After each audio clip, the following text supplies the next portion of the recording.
for the rest of your life? Are you fooling yourself into thinking that you're going to stay with that asshole until your heart stops beating? Is that the person? Think about him or her. Do you really want to be laying on your deathbed looking up at that asshole, looking down at you, kind of like half glad that you're dead? You don't want that. Get out of the marriage. Have him or her take you to a car deal, a rental car place near the Grand Canyon. Get out of the car. Throw away the balloons that he or she gave you. Like dramatically let them go into the air.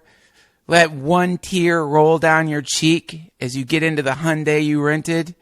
Wave goodbye. If you got the kids, make sure that they're strapped in. If he got the kids, then throw gravel at the car and kind of freak out for a second, then compose yourself.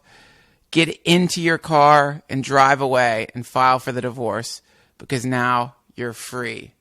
To all of you in a hot air balloon right now, thank you so much for letting me be the thing that you listen to as you soar above the hive of human life underneath you, the terrible and confusing geometric formation which makes up human civilization. Gaze down upon all those roads and streets and cars and neighborhoods all shaped in perfect squares, everything moving at right angles, filled with metal rolling towards nothingness, and the metal itself is filled with beings that think they're free when they can only move at right angles, and they can only go to one or two places in the world without getting shot.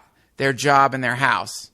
And the bars and stores. Unless you're buying things, don't forget this, unless you're buying things in America, there's only a few places you can go. Everything else is locked. If you try to go in anyone else's house, they'll shoot you. If you venture into anybody's house who doesn't know you, they kill you. That's how happy humans are. Like, that's the worst creature of all time. You could probably stick your hand in a badger's nest and it's not going to kill you. It might bite you. But if you go into a human nest, they are legally allowed to kill you. If you go into a human nest in the United States of America without permission, they can blow your face off. It's called self-defense is what they call it. So don't go into anybody else's house that you don't know. Make sure you don't do that, because people don't understand that you were just curious and wanted to see how they were living. People will think that you're there to kill them because we're paranoid. All of America cowers in their neighborhoods and cities, in their lofts and their bachelor pads and their mansions, and they cower there with the same hidden energy of a meth addict. I used to have a crack-addicted landlord, and he would set beer cans in front of my fence. And when I walked in, of course, the fence would knock the beer cans down, and he would jump out of his apartment with a hunting knife and see me and like give me a really big, happy smile. Like if I'd been anyone else, he was prepared to plunge that knife into their throat. That's where we're at as a species. So we've got some work to do. But we can get past this momentary crystal meth style episode of special paranoia, shake off the fear that all of our brothers and sisters are trying to kill us, rob us, or rape us, and realize that the majority of us are pretty incredible people who just want to fuck and eat and have a cool house and have some fun, go roller skating at the beach. Some of us want to rollerblade and surf and swim. And you in the hot air balloon, you're doing something awesome. We all just want to be in a hot air balloon. But to do that, we're going to have to let some strangers come into our house and fuck us. There's a excellent chance that within the next 20 years, something is going to change in human society in a way that's going to make the experience you're having of life right now either seem like you are in paradise or seem like you are in hell because things got so good. Things are either going to get really bad or really good. They're not going to stay the same. They're not going to stay in the middle there. They're not just going to kind of trudge along with the gas prices, sometimes up and sometimes down.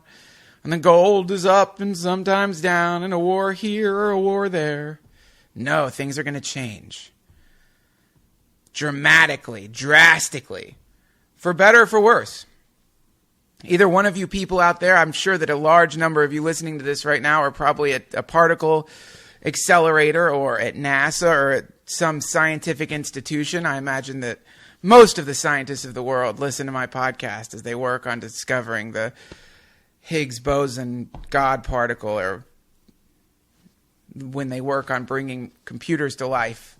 I'm sure you guys are listening to me. Thank you. I hope I entertain you as you work on creating the ultimate tool that can cut a hole through the fabric of space and time and allow all events to happen at once, so that we can transcend the bonds of our human body and experience what it is to truly be the Godhead. Thank you for listening to my podcast. I hope I inspire you. But either you guys, some scientist or some genius kid or some brilliant monk or some motorcycle mechanic who has a revelation about solar panels, somebody's going to come up with a big idea within the next 20 years or so. And that big idea is going to change everything. Happens all the time. There's big ideas all the time. I mean, think of prior to electricity, the big idea of electricity. Think what the world looked like. The only light at night that you would see was the fire coming off the pyre that was burning women that had been accused of being witches. Not good times. But then electricity came along and woof, everything lit up. The entire world, it was like, for the world, if you had seen it from space and just sped up time a little bit, the world would look like a really cool Christmas tree ornament that had just gotten plugged in. And that happened from an idea in someone's mind, and it changed the world that much. These ideas happen all the time. You could be carrying the idea around you right now. It could be inside you. Inside you, this incredible idea, waiting to be born, but you can't let it out because you're at the fucking Grand Canyon with your abusive husband who's made you think you're an idiot. Or maybe you're some kid living with your parents who are fucking worship Loon and make you feel like guilty and disgusting and horrible just because you're thinking obvious thoughts. Like, come on, you really expect me to believe in Loon?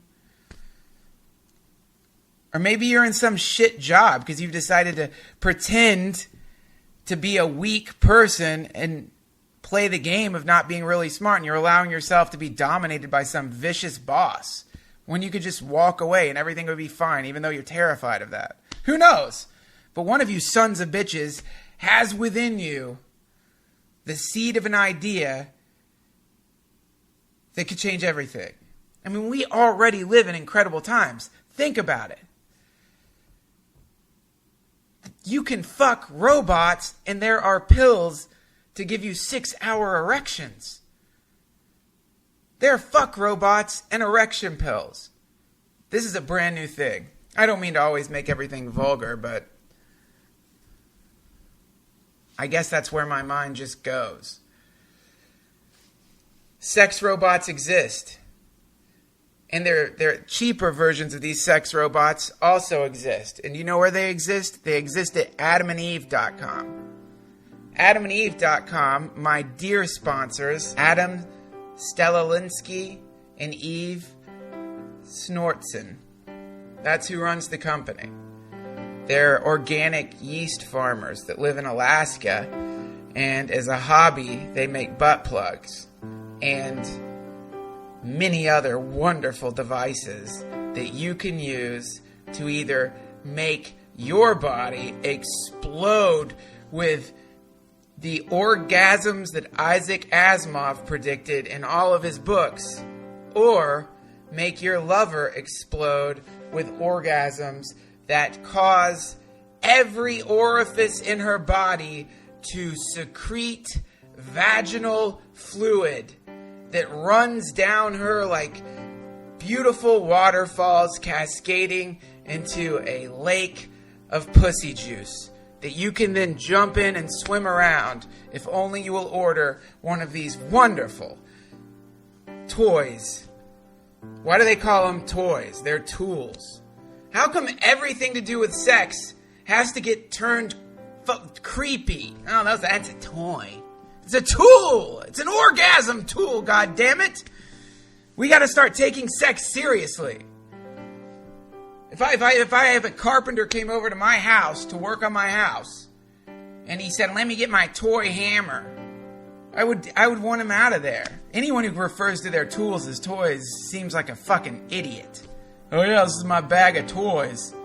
Like if your doctor came in with his scalpel and called that a toy, you get a new doctor. Well, sex is important. These are tools designed by scientists from MIT who were hired by these organic yeast farmers to come up with some of the most incredible orgasm technology existing today. It can be yours at adamandeve.com. You get half off and they give you 3 free DVDs.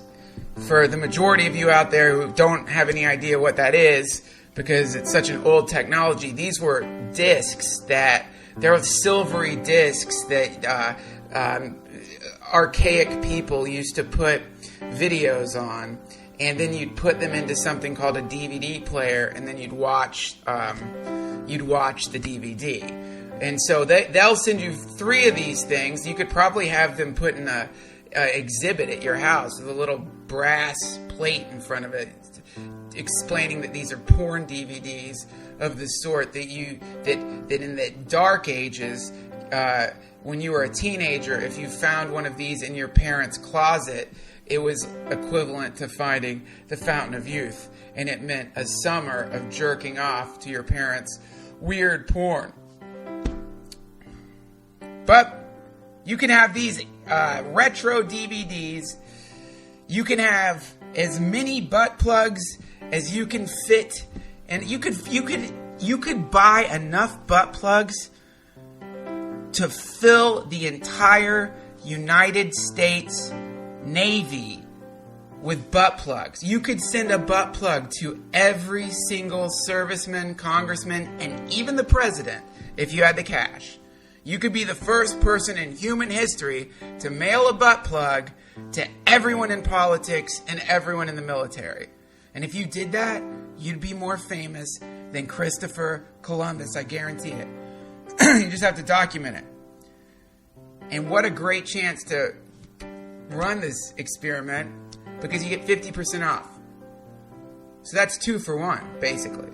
That means that you would only have to buy butt plugs for half of the senators, politicians, and soldiers in America, and then the other half would essentially be free. So go to adamandeve.com, enter my name when you buy these things, whatever you decide to buy, and have fun with it, and don't be afraid.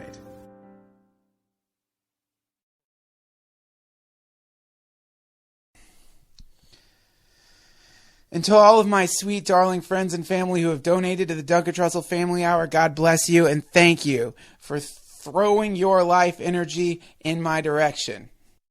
And if you really want to turn on the chaos energy, order one of my Little Hobo limited edition chaos posters at DuncanTrussell.com. It's me getting possessed by the spirit of my doll. I'm only printing 666 of these, and when they are all hanging in homes and nurseries and cemeteries and nunneries across this planet, they will connect together with chaos energy and open up a portal into the novelty field, which will create an event so powerful that none of us will even know it happened, because our perceptual mechanisms are not advanced enough yet to see it or comprehend it. And for those of you who are annoyed at the length of this commercial, I want to share this awesome thing about podcasts. You can actually skip ahead. So if you've been sitting here annoyed that I did a 6-minute butt plug commercial and a 4-minute chaos poster commercial, or however long these minutes are, you could have just skipped ahead. But instead of trying to alter your environment to make yourself happy, you just sat in your dirty diaper and felt bad. That's your fault, not my fault. I like these commercials. I think they're entertaining. And let me tell you something. For the first time in my life, I get to be a butt plug salesman. I'm taking advantage of it because I don't know how long it's going to last. So if I get to do a butt plug commercial, it's going to be a long one. Now, my guest today is one of my best friends. He's also probably an alien. He's a really, really super unique person. He's the only person I know who is a master of martial arts who could kill you. He could kill you if he'd just choke you out.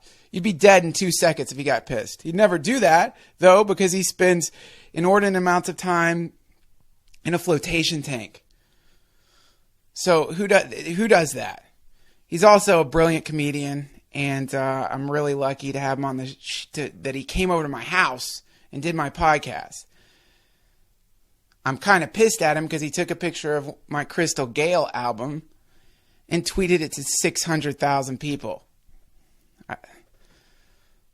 I mean, I don't know. I guess I'm not embarrassed by it. You know what? I'm not embarrassed. I love Crystal Gale.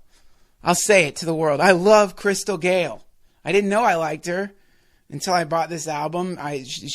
She was the originator of the song "We Must Believe in Magic," which Johnny Cash covered, and it's one of the greatest songs ever and the theme song of the Duncan Trussell Family Hour forum.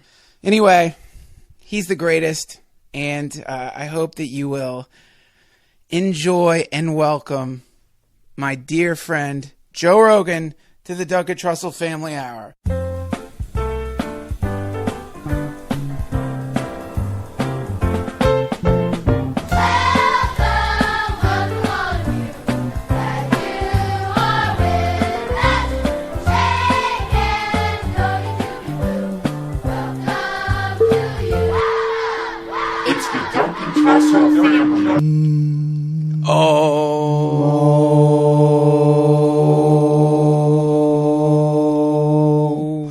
I ran out of air.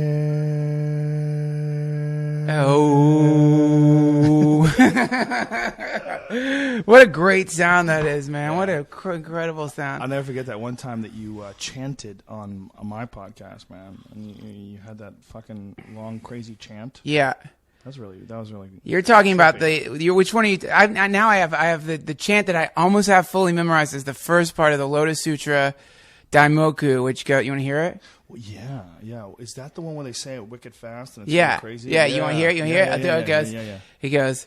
Myoho Ringekyo Open Pantanini Jisasanju Samayanjo Niki Go Shariatsu Shoba Chijinjin Mario Goche Manange Nanyu Isai Shoman Hakashi Butsu Shofu no Chi Sho Ishaga Buzo Jingana Kaseman Noku Mushu Shobutsu Jingo Shobutsu Mario Doho Yamyo Shojo Myo Fuman Jojo Jinjin Mizo Zuiji Shosatsu Ishu Nange Shariatsu Gojo Jubutsu Irai Shuju Inen Shuju Hiyu Koangangyo Musho Hoben Indo Shujo Risho Jokosho Ishaha Norai Hoben Chicken Hanamitakai Gusoku Shariatsu Norai Chicken Kodai Jin on Mario Muge Rikimusho Isenjo Gera Samai Yu Musa Joju Isai Musa. Damn it, right there. I always fucking right there. That's where I lose it, right there. That's amazing. How much more is left? A ton, man. There's a whole other chapter you got to do. So that's only the first part of it? And that's 50%? That's not even 50. That's 40%. Oh my God, that's amazing. It sounds cool though, doesn't it? It's really got a cool like. It's called the Lotus Sutra. That's called the Lotus Sutra. Yeah. I've seen the video. You turned me onto this a long time ago. The videos of those guys doing it online in sync, and it's crazy. Well, because they do the guttural, like, and there's like 100 of them doing it, so it's really nuts. The sound is intense. Yeah, it is super psychedelic, and it's weird how it's got this like. It sounds very similar to, I think they're called the Shibobo people. They're the people who do the ayahuasca rituals, and it sounds like it somehow reminds me of their prayers. And it also kind of reminds me of a didgeridoo. It's got that same, that boing. Yeah, totally. Yeah. That didgeridoo is fucking dope when someone's talking over it. Like, one of the coolest things I ever heard was McKenna at, like, a rave. He was doing this thing at a rave where he was, he had, like, his usual rap about mushrooms and humankind, but he did all of this stuff over some music. And it was a didgeridoo playing in the background while, he has this crazy inflection. Yeah. So his inflection, and, mixed with this crazy music. They moved really into awesome. the savannah from, I know the one you're talking about, Stoned Ape Theory. Yeah.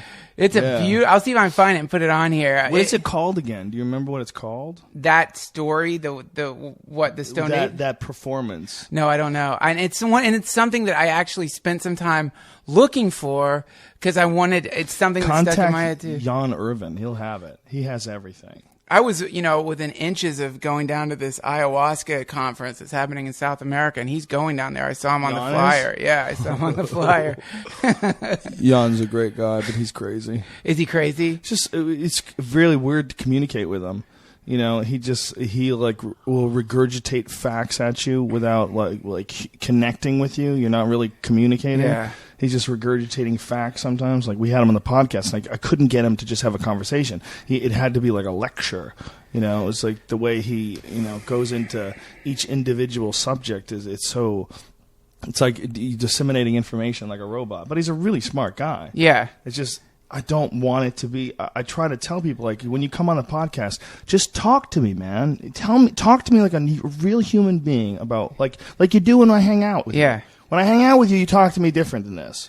Why do you talk when you get on a podcast? Why does it all of a sudden become a lecture? Right. And some people, when they, comics sometimes, if they're uncomfortable, it'll be that. They'll be trying really hard to be funny. Throw in those zingers. Yeah, like planned out ones. You know what I mean? It's like, podcasting is a tricky thing. And someone who is an expert on something like Jan is unquestionably an expert on psychedelics. Unquestionably. I mean, he's, if I had a question on psychedelics to anybody, I would bring it to Jan Irvin. But having him on the podcast was just weird. And I feel bad. I feel like I shouldn't have, I don't know, I shouldn't have tried to steer the conversation in one way or the other. I should have let it be boring. If I thought it was boring, I should have just let it be boring instead of trying to, like, pump it up and make it more interesting.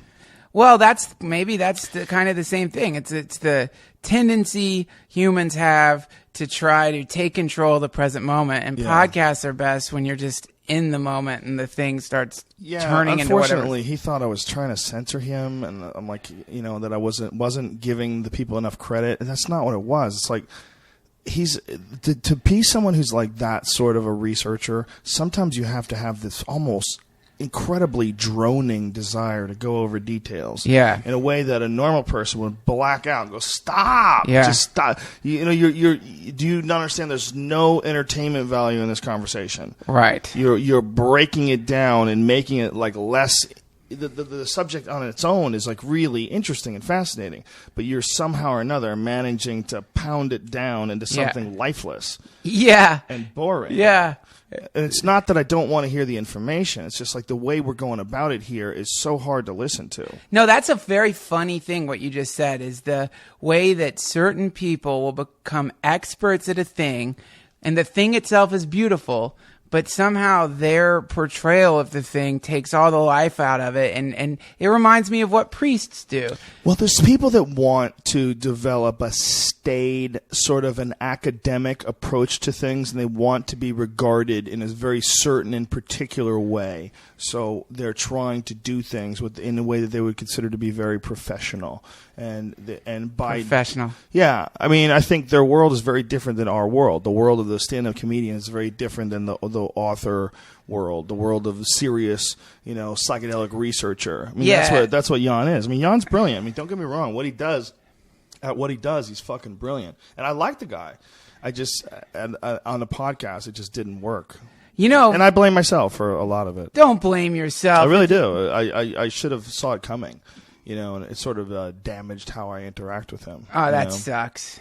Yeah. I need to probably talk to him about it in person. Because I think he really just doesn't understand where I'm coming from. A lot of people don't know. There's a lot of people that tell you stories, and they're not that fucking interesting. You know those people? Mm-hmm. Not this guy, not Jan, but I have a friend in my life that will tell me fucking stories about himself. Yeah. And they're brutal. They're brutal. Yeah. They're brutal ear beatings. You know, like somebody can be funny, like Brody when he talks about himself. Yes, like Brody's always, it's always, it's funny. Always funny, no matter what. But with this guy's not funny. So he's telling me stories about his life, and it's like, Jesus Christ, man! Like, you got to realize when you're talking that someone's listening. Well, no, I mean, I view those kinds of people as vampires. Like, I see those kind of people as a specific type of vampire. Yeah. They use stories to make it so that you can't talk. Yeah. They don't put enough pauses in, so there's no hope of interruption. So you know that when they get going, each time they get going, 3 minutes, 4 minutes, 3 minutes, and there might be a micro pause in there to to get in and but almost not. And you know what else they often have? People like that? What? Bad breath. You're right. So they're clueless. They're clueless. So they freeze you in a shit conversation, but they're breathing. I'm checking mine too. How can you check your breath? Is it even possible? Lick your hand. Ew. I think if you lick your hand and smell it. Oh man, my hand. I know where my hand's been. I'm not licking my hand. That's disgusting. Think of all the doorknobs you've touched, all the assholes that have touched doorknobs. No, when you understand the root of the problem, dude, the root of the problem is fucking toilet paper. Yeah. Once you understand the toilet paper factor and you really understand what's going on with that, you understand that people are like, if you sneezed shit, like if it came out of your nose, how long would you wash your face? How long would you spend washing your face? You would wash the shit out of your face. For like 3 hours, you would wash your face. You would get in there with a toothbrush. You would clean the inside of your nostrils while you were throwing up. Thinking of shit inside your nose. You pour gasoline on your face and rubbing alcohol. Meanwhile, every day across America, Americans blast shit out of their ass. They take a white tissue, do some wipes, look at the tissue. Oh, it's okay. It's gone. Flush it down. And then they go wash their hands for like a second. A little bit of soap. We're okay. Shit all over your hands. And then they're touching doorknobs. Then they're shaking your hand, touching your face. Maybe a friend is happy to see you and grabs your face. Hey, Joe! Jesus just Christ. Rubbing shit on your cheeks. Brian was admitting the other day that he scratches his butthole all the time, like during the day. He just reaches in and scratches his butthole. I'm like, Jesus Christ, man! Like through his touching pants? Your keyboard, and I know you're not getting up and washing your hand after you do that, you lazy bitch. Dude, we smoke joints with that guy. Guy's got shit on his fingers. We've eaten his shit. We've eaten red man. What have you done to me, Reichel? It's disgusting. Maybe he's an alien, and he's just a silly man. He's a silly man. But if you had any questions about psychedelics, though, I would say go to Jan. Jan Irvin knows what the fuck is up. He really is a legitimate expert. Yeah. So whatever you had, that was a question. I think it's kind of the job of like comedians and performers to distill the information from the experts like that and try to send it out into the world in a way that's a bit more palatable. It's fucking hard for people to be both. It's hard for a guy to be like a Neil deGrasse Tyson, who is really compelling to listen to, and is also this like scientist who has so much knowledge and information. Yeah, I mean, he's so scientific, and yet he's still like this really engaging, entertaining sort of character. Well, he's it's a form of entertainer. And it's an incredible form of entertainer. Like Alan Watts. Have you ever listened to Alan Watts? Yeah. He's like that. It's the same thing, just infinite knowledge and still compelling and funny. Usually they're pretty funny. Yes. Usually they are. Yeah. Yeah, he's really funny. McKenna was like that. Yeah, in a lot of ways. I think McKenna was more of like this guy, this visionary sort of, futurist type guy who was just like pondering the possibilities, to the utmost. I mean, that's how I always thought of him. I've always thought of him as just, I would never say scientific. I would more, instead of saying like how Neil deGrasse Tyson is like spreading science, Terrence would spread like wonder and the idea of the possibility. Yeah. And really make you grasp the enormity of the human condition in comparison to the other life forms. He was like one of the first guys that really like, there's a thought from the time you were a child when you see people and you see animals at the zoo, oh, we're obviously better than them. They're in fucking cages. Yes. There's this thought of that feeling when you feel like there's people and there's animals. My dog sleeps outside. But McKenna put it into a perspective that was so bright and so well articulated that it cemented the idea in my, there really has been an incredible change in a really tiny amount of time. Yeah. As far as like the world goes, as far as Earth goes, like this fucking human thing just burst out of nowhere like a popcorn, man. Like this is crazy. In a short, tiny period of time, they've literally changed everything about the Earth. They've changed the surface of the Earth. They've created these gigantic stone things that rise almost a mile in the air. Yeah. Jesus fucking Christ. Yeah. They're changing the Earth. Well, literally in a couple of 100,000 years. They figured it all out. They went from being animals to wearing skins to all of a sudden they were making clothes, and all of a sudden they were making houses, and all of a sudden they made the wheel, and all of a sudden they made a computer, and it's just gonna keep. But it's happening so ridiculously fast. Yep. And McKenna was the first guy. He was the first guy to really articulate that and do it in a way that made sense. And what's even more fascinating is, according to McKenna, that information came from DMT and the mushroom high. That's a lot of that, he said, was coming from his experiences in those mind states. And like one of his talents was going into those mind states and being able to bring back the information in a way that makes sense to other people. He was like a translator for the psychedelic state. And it's funny that in that place, he was getting information not just related to the acceleration in human evolution, but to this idea of the strange attractor at the end of history, the organization principle that's drawing us through time towards it. You know about that, right? The strange attractor? Boy, I've tried to figure out how to swallow that one. I've tried to like go back and see his thinking, and he might have just what-ifed himself into that. You think so? He might have. I don't know. It's not weird, but there's another person that shares a similar idea as McKenna did. He's a Jesuit priest named Teilhard de Chardon. I'm not exactly sure how to pronounce his name, but he says that what's happening is we're not going from the past into the future. What's happening is we're being drawn towards this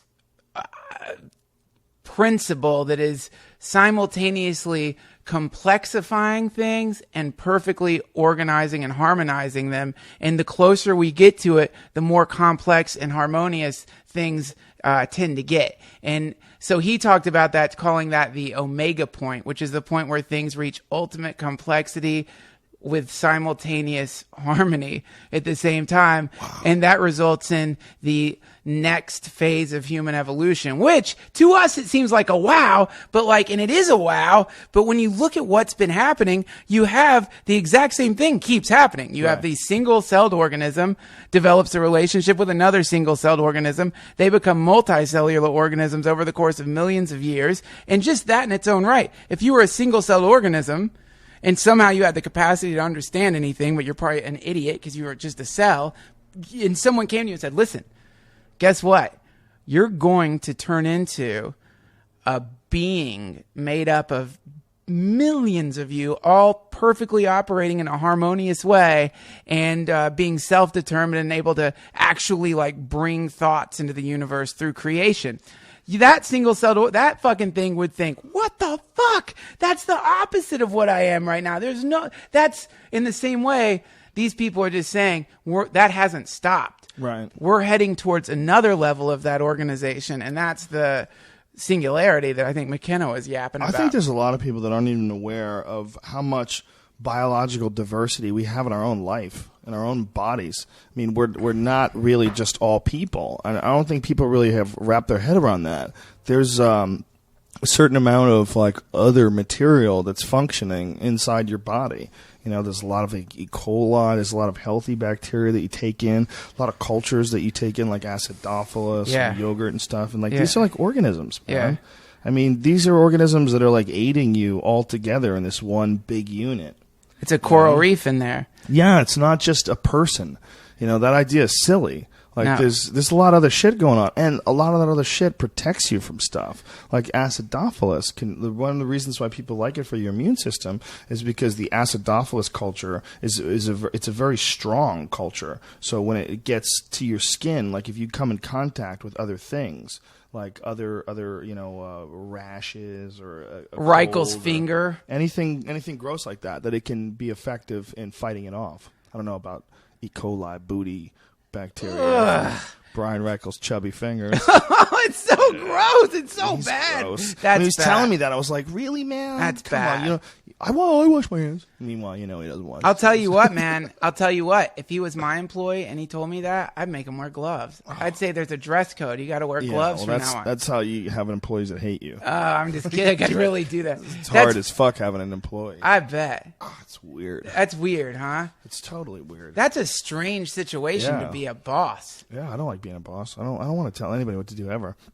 But I need someone to do things, and he's great at doing certain things, and he's happy with like how his life is. He's a strange guy. He's one of the weirdest guys I've ever met.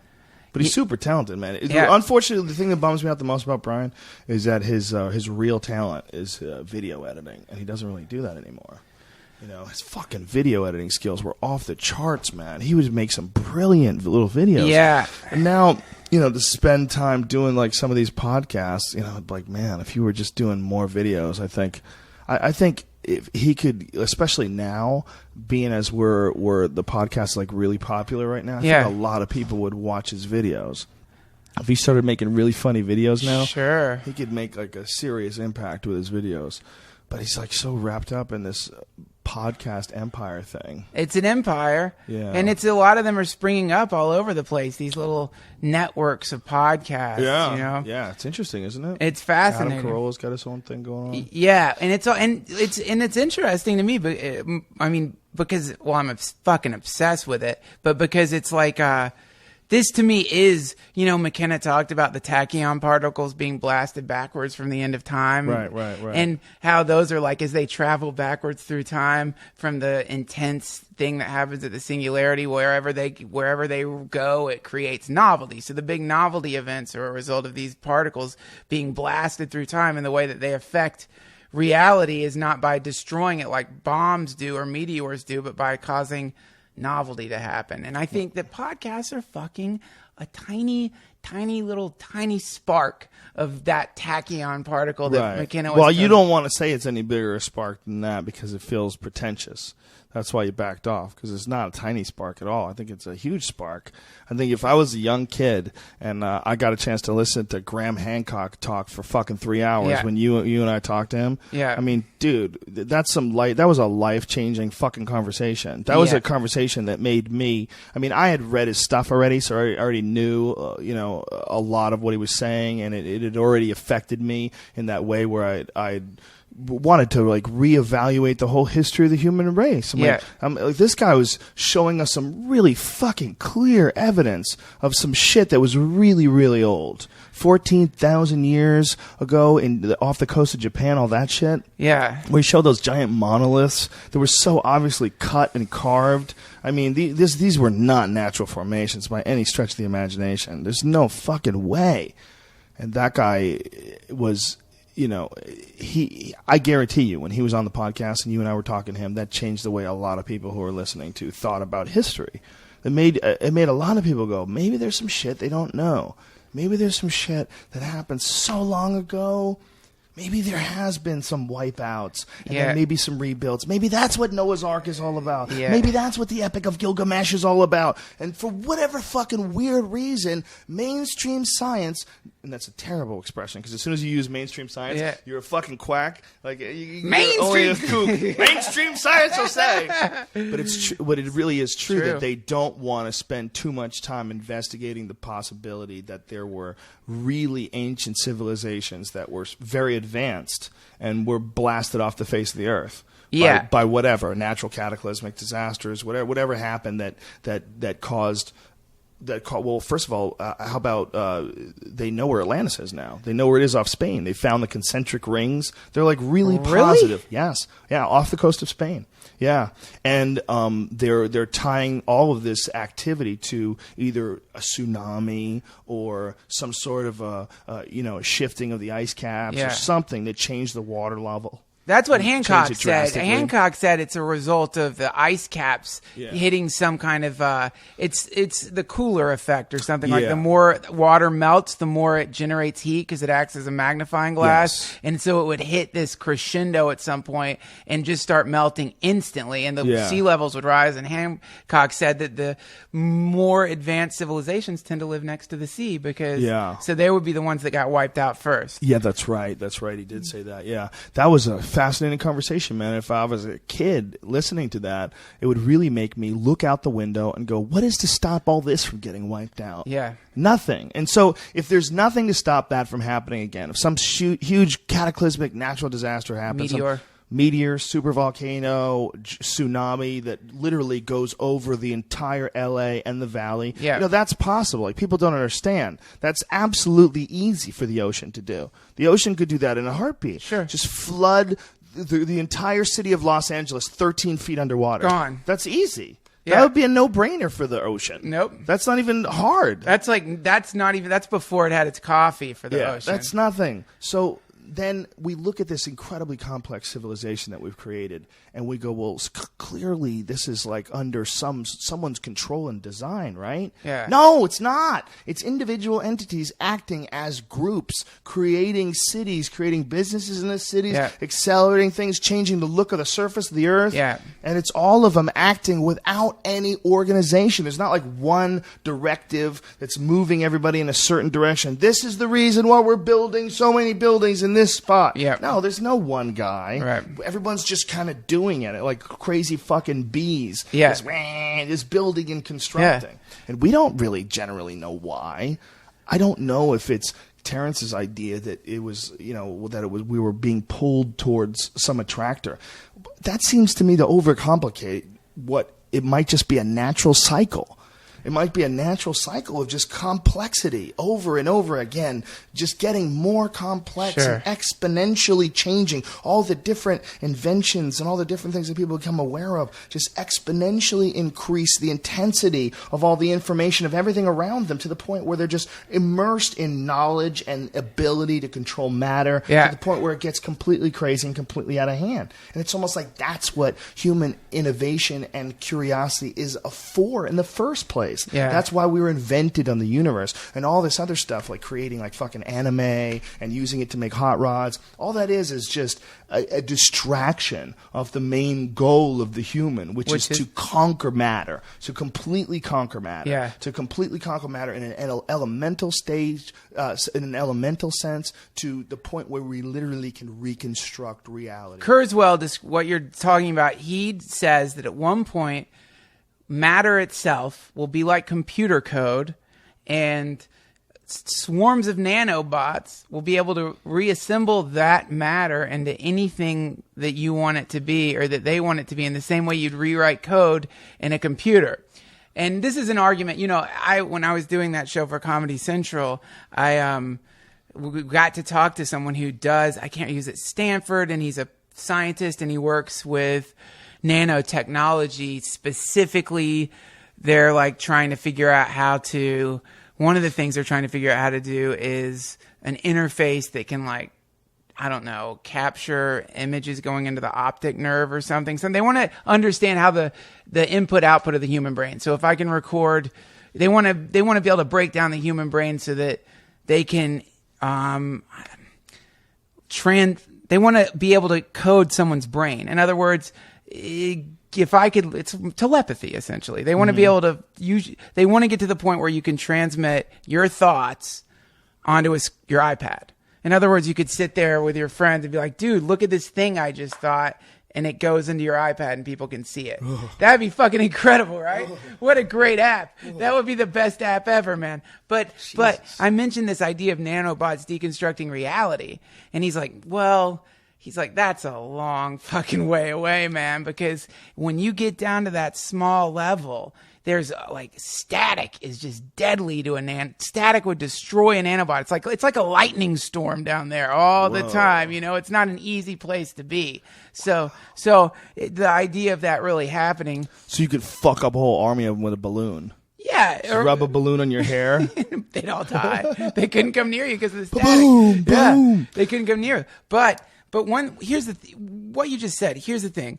So we have two options. McKenna's idea, which I am more attracted to and think is cooler. It's very cool. Is this idea that there's almost like a magnetic super attractor at the end of time that is drawing us from the Big Bang into itself, and the closer things get to it, the more they complexify and the more they organize. And your idea is the idea that it's kind of like a Big Bang theory, that something hit the Earth and it was a random event, perhaps. Do you think it was a random event? What, that human life was created? Yeah. I don't think anything is random. I think there's a lot of possibilities, and I think that the incredible number of possibilities, when you think about the incredible number of planets that exist, I don't think it's random. I think it's one of the things that happens. It doesn't happen on all the planets, but I think it's one of the things that happens. I think it's a part of how the universe works. I think if you get gravity like we have, and if you get air like we have, and if you get water like we have, and an atmosphere like we have, you get life. You know, I don't understand it. I don't know why. I don't know what it is. That's why I love this attractor principle, because it's to me like science is really good at showing you how stuff works, but it can't show you why stuff works. And to me, when I think about of course it can. They can prove why stuff works. I mean, like the big why. In other words, like all the way to the end. Why? Big why. You know, subatomic particles. Maybe there's no answer. But I don't know if that's necessarily true. I think there's no answer yet.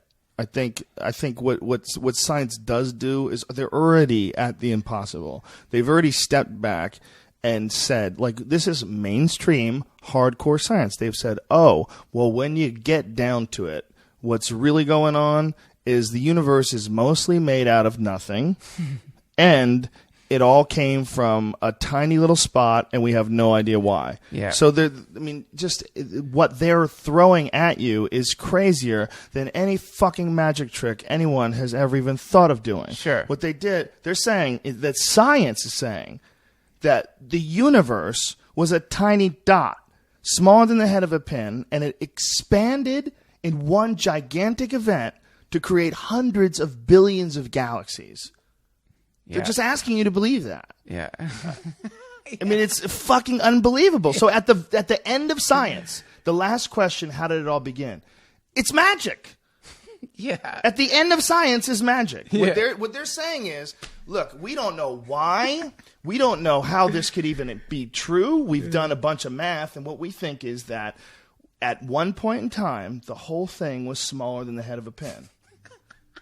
And it exploded in a magical moment to create our galaxy, to create our planet. That's the kind of thing where if like one of your kids, if no one knew that, and one of your kids came into the living room and was like, Daddy, everything came from the head of a pin and exploded into all, you'd be like, that's so cute. Well, how about when they tell you that you are made out of stardust? You have to wrap your head around that. The only reason why carbon life forms can exist is because a fucking star exploded. Yeah. Like we can't wrap our head around that. I know we can't. I can't. I'm just. That's word soup just tumbling out of my mouth. I don't even know what it means. I can't wrap my head around the fucking sun. Whenever I see the videos of the Earth going in front of the sun, and you see the Earth as this tiny, tiny, tiny little thing right next to that giant fucking fire. Did you see what was going on this past week? There's this appendage to the sun. There's this thing that they've taken all these photos of. Yeah, I don't know what the fuck it is. It looks like an umbilical cord. Here's what's hilarious about it. They're all going, "Oh my God, what is this? This is incredible. This is amazing. Like, what is this? What is this?" And I'm like, why are you looking at a zit on the fucking sun? You want to talk about amazing? How about something that's 1 billion times bigger than the Earth, and it's a ball of fire, and it's just floating through the fucking space, and without it, we wouldn't live. How about that? You can't even leave your fucking house if it didn't exist, because everything would be frozen. How about that? You're looking at this little thing floating around on top of this fucking immense globe of flame. Yeah. Like, and if you were a kid and you were creating a superhero comic book style rendition of the universe, if you had invent how the solar system was really crafted, you would come up with that. Sure. It's like something a little boy would come up with. A big ball of fire keeps everybody warm. It's so fucking stupid. Awesome. A big ball of fire? Yeah. Really? Yeah. Why does it stay lit? What's going on here? Yeah. I'm looking up there. There's 17-mile-high spikes of flames.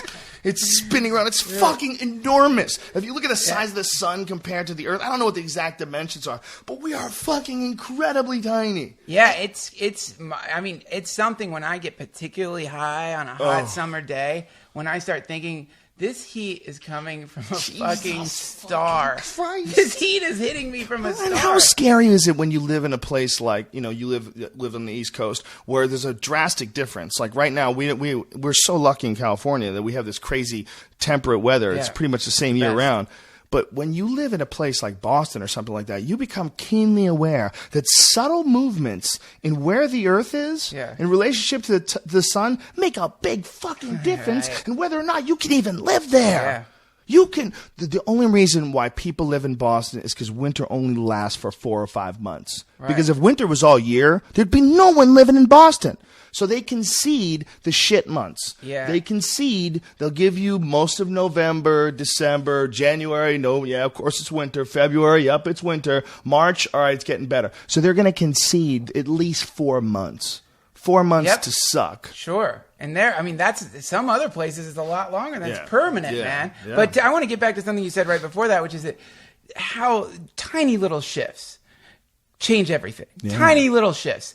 And that sun, that shit is not, maybe it's not always just going to act like that. Maybe it's going to get a little hotter. Just a little hotter. You know what I mean? A little hotter, and that's it. Good night, humans. Good night, Earth. Good night, nature. It's done. The sun got a little bit more hot. And all this time, when you could have been romping around the fucking Garden of Eden, fucking hot girls and eating steaks and living a beautiful life, you were worried about pilot season. Ooh, I hope I book a sitcom. Are you serious? Think of that, man. Well, that's the obsession. The acting obsession is just the most ego gratifying, the most egocentric obsession. It's vile. That's why it's so repulsive to be around them. The difference between, there's some of them are really cool. Don't get me wrong. I've met a lot of really cool actors. We're massively generalizing. But the difference between them and comedians is that comedians are thinking about shit and they're coming up with their own stuff. Yeah. It's really what you do represents on stage what you're really thinking about. The same as me and same as Ari and all of us. This is all stuff that we're really thinking about. Yeah, it's true, man. But it's like the problem with this is something I've been thinking about is what pilot season represents. It's not pilot season, what the network system represents, or the system of a massive amount of actors having to audition for a small amount of roles. It's the supply and demand thing that invites exploitation, because whenever there's only a few roles and there's a lot of people who want it, you get to be an asshole. You get to be this casting couch dude. You get to be a tyrant or a casting couch dude, but it turns into something. I don't know how much casting couch stuff happens. I'm sure it happens. I know it happens, but it's not just that. It's wherever you get the pyramid type of power where you have this one thing at the top that's controlling all these things, desperately going to it. It creates the most vampiric forms of business. And so these fucking actors, here's the paradigm of the actor at pilot season. Here's the paradigm. If I don't book a pilot, something's wrong with me. Something's wrong with me. So what you've done then is you've given all your power over to this network, this fucking crazy network that's only making money because they sell antidepressants and fucking Toyotas. You know what I'm saying? So this is not like you're trying to get into some grand museum. It's not like you're trying to get into the Louvre with your exhibit. You're trying to be a clothes hanger for words so they can sell pills to senior citizens.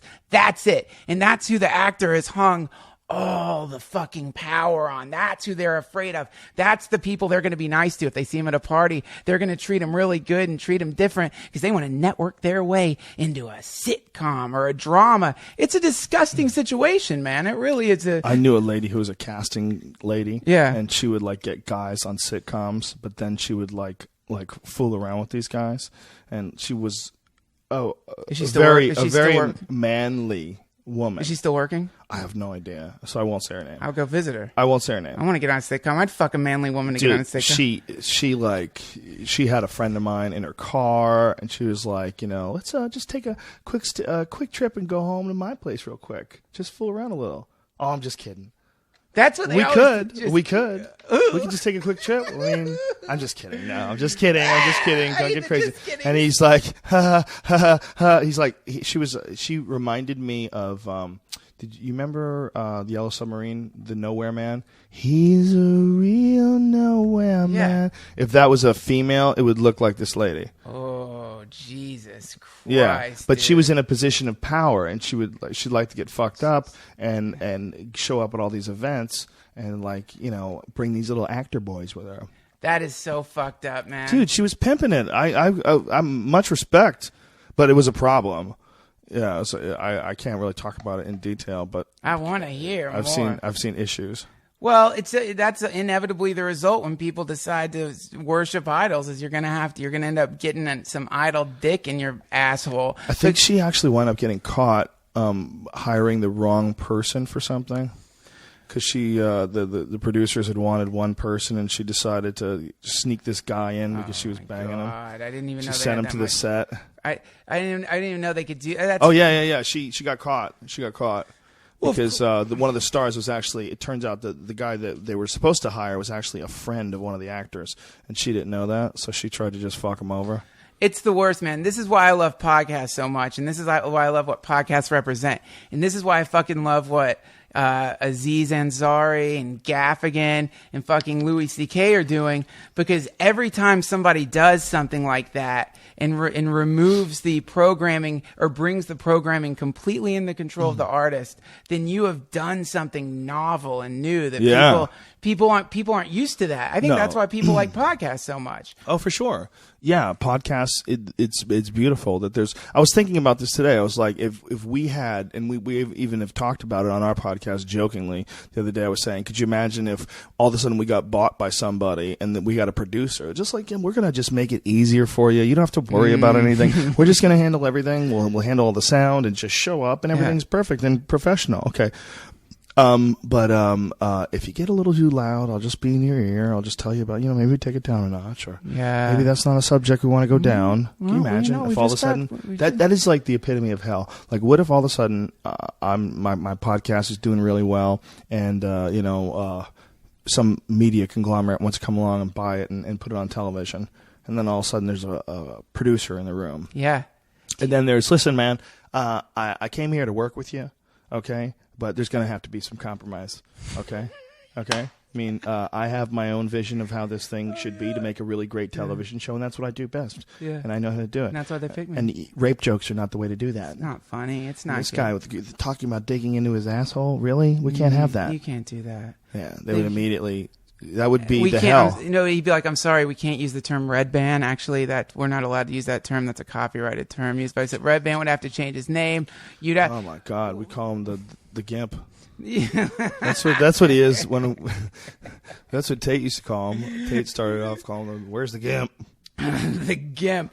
Well, it was Joey Diaz. Joey Diaz was first. The Gimp. Where's the Gimp? Where is he? What'd you do with him? It's just this fucking tendency in those types of conglomerates to send a person like that in and start just picking apart, shitting in the well.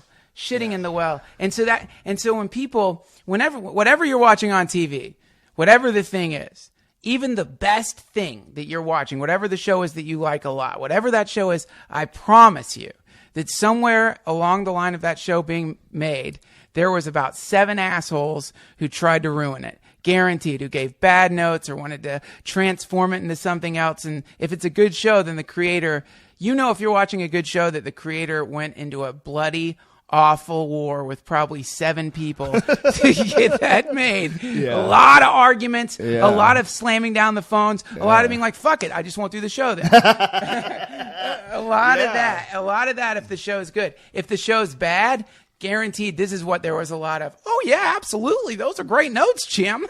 We'll totally do it. Yeah, when it's like South Park. Yeah. You for it to get to be like South Park, for it to get to be like the Louis C.K. show. No notes. That's beautiful. It's good because there's no notes. Or like, I'm sure fucking Curb Your Enthusiasm. No one's gonna give Larry David any notes. No one's gonna like tell him what to do. So the shit comes out really good. That's a beautiful thing that Louis is so respected, that they know that he'll put forth a good product. Like they entrust the entire product in his hands. That's really amazing. He told them, I'm taking less money and you can't give me notes. That's the story he says. Is he took less money so that he didn't have notes because he didn't need the money. He said I love it. Yeah. That's so awesome. But the irony in that is they're like, okay, well, if we don't get to give you notes, there's a greater risk for us, so we can't pay you as much. The irony is if they had been able to give notes, the show would suck. It probably wouldn't be on the air anymore. Right. That's the irony, man. That's what's weird about it. They should be paying him more money to not take notes. Well, you would say that, but it's not true for everybody. For a guy like Louis, I would say absolutely. You know, there's certain guys you just can totally count on their work ethic. And Louis is one of those guys. Just totally count on his work ethic. Totally. I mean, he's one of the... Yeah, he's a machine. He's a machine. Yeah. And he's a generous machine. But I wouldn't give that like to Norm Macdonald. No. Norm Macdonald? Yeah. Norm Macdonald's hilarious. Yeah, no, he's fucking brilliant. I was thinking of the guy who hosts... Yeah, you know. I know. I was thinking of the guy who hosts The Price is Right now. We were on the fucking plane with Norm Macdonald. Norm Macdonald, first of all, is awesome. So all of a sudden... Yeah. Twice this has happened. I've been on a plane with him. Just total dumb luck. Weird. Yeah, it's amazing. But one of them, I sat right next to him. He's a fucking character, man. He's so fun. He's just such a fun guy, man. And he was talking about, quit smoking. It's just bad for you, you know? And I just had enough. And so I haven't smoked in a while. And we had this crazy talk. Lands at the airport. He goes, I'm going to go fucking smoke. And he goes to the store and buys like 2 cartons of cigarettes. He's lighting them before he even gets out the door. He just starts smoking. Jesus. Just like that. Boom. It's like hilarious. For no reason. I don't know what caused him to snap over to the dark side. I don't think I gave him any pot or anything. He got triggered. I wish I remember if I gave him pot, because I know if I had some, he would take it. Oh, that would have definitely done. Oh, my God.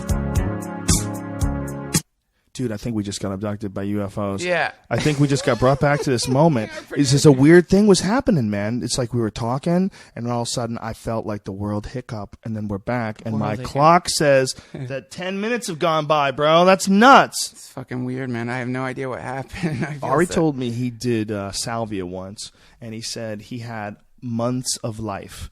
He said he had relationships with people. He was living with them in their community. They were all together in some crazy like cloud world. And all of a sudden, he was ripped out of that and brought back to the podcast room. And he said it all happened within the course of 5 to 10 minutes. He lived months and months in another dimension. Wow. And he goes, it's crazy. He goes, I remember the people. I remember the relationships. He goes, I was there for months. Yeah. Imagine if that's real. I mean, we say it's not. We say it's ridiculous. Magic can't really be real. But what if it really is? What if when you smoke salvia, you really can? If you just tap into the right frequency. What if salvia is like, what is that one website where you just stumble upon? What if salvia is like stumble upon for the fucking dimensions of the universe? Yeah. And you just click into one of them, and boom, you're living with cloud people. Sure. And you're having relationships with them. You're there for months. And you think this is the new reality, and then you get brought back, and in the real reality, only 10 minutes have gone by. Well, yeah, this is in all like the Vedas. They talk about this. They call it the they have a primitive name for it. The higher planets is what they call it, and so it's all these different like.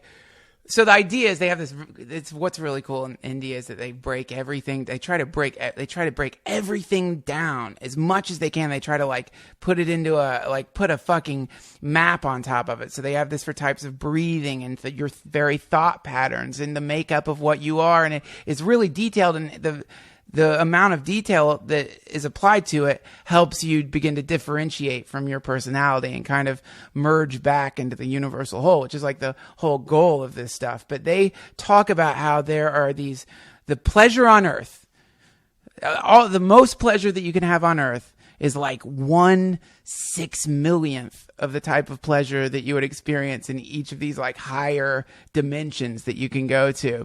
Now, this is clearly coming from like a very primitive society, and whether or not they're primitive, I don't know if I'd call them primitive, but an older society that had a different language system and a different understanding of the universe. But I kind of know what they mean, which is that the more you get healthy, even on this planet, the more you get healthy, the more you take care of yourself, the more you meditate, the more you begin to expand your consciousness, the more pleasure you begin to experience. Yeah, definitely. But the types of pleasures that you begin to like when you get to that state, it's stuff some people would hate. You know what I'm saying? Did I just lose you? No, you didn't lose me at all. Like, what do you mean by the type things that some people would hate? Like, in what way? Well, like, for example, the experience of fucking, like before, like, not that long ago, I was super fucking depressed, right? And I remember laying on a mattress on the floor of a basement, staring around at my filthy fucking living space that I was living in, just really depressed, man. And, like, if I thought about running, getting up in the morning and, like, running for an hour, it would seem awful. It would just be like, oh, I'm not going to do that. That sounds terrible. I don't want to do that. Or if I thought of like getting up really early in the morning, that would sound terrible because I was depressed. I didn't want to do anything. A quality of being depressed is you don't want to do anything. There's a increased gravity to the earth, and you just want to lay down and not move. This is called the mode of ignorance, is what it's called in Hinduism. There's 3 modes: ignorance, passion, and goodness. But the lowest one is ignorance. And a lot of people are living in that state. So that's what I mean. When you start moving out of that place and you stop being depressed and you start like fixing your life up a little bit, the shit that when you were depressed seemed awful, when you are feeling better is good. Though it's compared to jaundice. Jaundice makes sweet things taste sour and sour things taste sweet.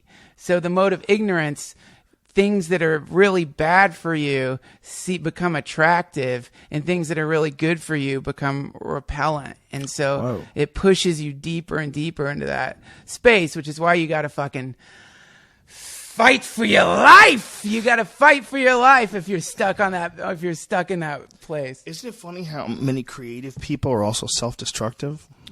Yeah. It's terrible. It's weird, right? It's terrible, man. It's because I think it's because they confuse their creativity with destruction. You know what I mean? Like, they think that the only way they can be really be creative if they're like miserable. I know a lot of people like that. They it's entire genres of music are based on this. Yeah. It's a funny idea, isn't it? Yeah, the only way to be really creative is to be miserable. It's the worst. It's the worst idea. It's strange, though. There's fucking something to it. I don't know what it is. I don't believe it. I think I've been more creative over the last few years than ever. And I'm definitely happier than I've ever been. But here's something I wanted to talk to you about, because this is something that I've noticed that you do and that I have tried to adopt as much as I can. You're the most generous person I've ever met in my fucking life, man. You have got all of your friends, all of your friends, you have, like, instead of trying to suppress them or instead of trying to push them down or instead of keeping them under you, you've like elevated all of us to this crazy place. And you do that out of a pure intentionality. You do that out of this like insane positivity that you're blasting out into the universe. And I think that activity is the way to become super creative, not from being depressed or miserable, but from becoming selfless. You know what I'm saying? I understand what you're saying. Yeah. Well, I don't look at it the way you look at it. Obviously, the way I look at it, like in helping my friends, like and pumping everybody up and helping them, like, you know, get recognized as comedians, my help wouldn't mean anything if they weren't funny. And all I'm doing is just using my influence and using my ability to book you guys in gigs to help people realize how funny you are. I mean, your talent. You're being modest. Now, I'll tell you this. There are a few people on this planet that I can call with really good news or something cool that's happened, and they get like authentically excited about it. I guess my mom, I can call my mom and she'll get excited. But you call some comedians if something great's happened to you, and they'll be like, oh, great, man, great. But inside, they're scared and they feel bad. You know, it really disrupts some people. A lot of people get really weirdly competitive and upset if some great thing. But if any fucking awesome thing happens to me and I call you, you get as excited as I get. Yeah. That's crazy, man. That's crazy. It's like, it's something that, so it's more than just, yeah, you guys are already funny. So I'm just sort of, it's more of an intentionality, and it's also something. Well, your comedy and your thinking, not to interrupt you, but it helps me. It helps me. You know, it's not like a one-way street. It's not like, you know, you and Ari and Joey don't constantly make me laugh. Right. That all pumps us all up, man. It doesn't just pump me up. You know, or it doesn't just pump you up. It pumps us all up. When you guys are making me laugh, like that's like the best thing I could ever ask for. You know, and I'm around you guys all the time. I'm always laughing. You know, that's all like super positive. That's not easy to do. You know, it's what's difficult is associating that with everybody else, getting other people involved somehow or another with some form of marketing, some way to introduce it's like the what makes you funny is almost diametrically opposed to what makes you a good marketer. Yeah. You know, it's like they're so completely different that sometimes it's your responsibility to do, if you have people that pay attention to you, like I do, it's my responsibility to point out good stuff. Right. I mean, that's what you're supposed to do. Sure. Like, there's this band, Honey Honey. Did you see the podcast that we did with them? I missed that one. It's fucking brilliant, man. This woman has an incredible voice. I mean, it's like a one in a lifetime voice. She's amazing. Wow. It's like really good. And together as a band, they're really fucking good. Well, we had them on the podcast, and I pumped them up on Twitter. They went to number 3 on iTunes. Their singer in the singer-songwriter category. Yeah, I heard you mention that. Yeah. It's incredible. And they got their Twitter fucking numbers tripled, and all these people from our shows that are podcast fans have come out to their live shows. Yeah. And like are talking to them about it after the show. So they're like people that found out about it from my podcast. And to me, that's like the best thing you could ever do. Like for yourself, like for me, I get excited if I could help somebody else. You know, I love it. You know, if it's like, when all of a sudden Ari is like headlining Cap City Comedy Club, like that's where I headline, man. Yeah. Ari is fucking nailing it, man. I get excited, man. That makes me feel really good. You know, like for real, really good. I don't understand people that don't want other people to be successful as well. They exist. They're weak. But they're not going to be successful themselves. They don't understand and if they are, they're not going to be emotionally successful. They're missing out. You're supposed to be happy because your friends are happy. Like, that makes you happy. You shouldn't be in competition with them. The only competition I have with my friends is if we're playing a fucking game or something, or if I look at it in terms of motivation. Not a competition, but motivation. Yeah. Seeing someone who's doing a lot of work and a lot of good stuff, it makes me have more energy to try to keep up. But never to compete, like judge myself by, we're all fucking different, man. Stop all that. That's all stupid. And to think that somehow or another, if some person gets something that takes something away from you, there's more jobs, there's more gigs, there's more comedy. There's enough comedy for all of us. There's enough people who love comedy for all of us. Right. It's stupid to be greedy. But I want to extrapolate that, not just comedy. I want to extrapolate from that this dynamic that you're talking about, where a group of friends has become competitive or toxic or poisonous. This, I think, is across the entire country. This is what I think. I think this is happening everywhere. And I think there's the counterintuitive thing that you can do. And this is something I'm speaking of from personal experience. The moment I got undepressed, decided I'm not going to be a selfish cunt anymore, decided I'm going to fucking work really hard and try to be positive and not like let myself get stuck in like a fugue state and be a rancid, miserable asshole. Even though I might not have seemed like that to other people, I wasn't exerting myself enough. The moment I did that, all of a sudden everything in my life changed. And it wasn't changing because I was trying to take more. It was changing because I was trying to give more. Right. But when you're broke, man, when you don't have much money, you get so scared that you don't want to give anymore. You don't want to give out to the world. You're always trying to protect this tiny little stack of money that you have, right, because you feel like your survival's based on it. So there's this weird initial leap of faith you've got to take where you're like, fuck it. If the money goes away, it goes away. But from now on, I'm focusing on just helping the people around me. And when you make that leap of faith, that's when the money starts coming. It's the weirdest fucking thing ever. You probably don't realize this because since you were 13, you've been flying around in private jets. But for some of us, it wasn't. Some of us are just figuring this out now, you know? Well, I got very lucky. I didn't figure it out until I'd already been much more fortunate than I should have been. I was very lucky. You know, my current success, you know, I can kind of attribute at a certain point in time to, you know, actually being a good comic and, you know, being a good mixed martial arts commentator and really having passion for those things and for doing those things, both of them, really.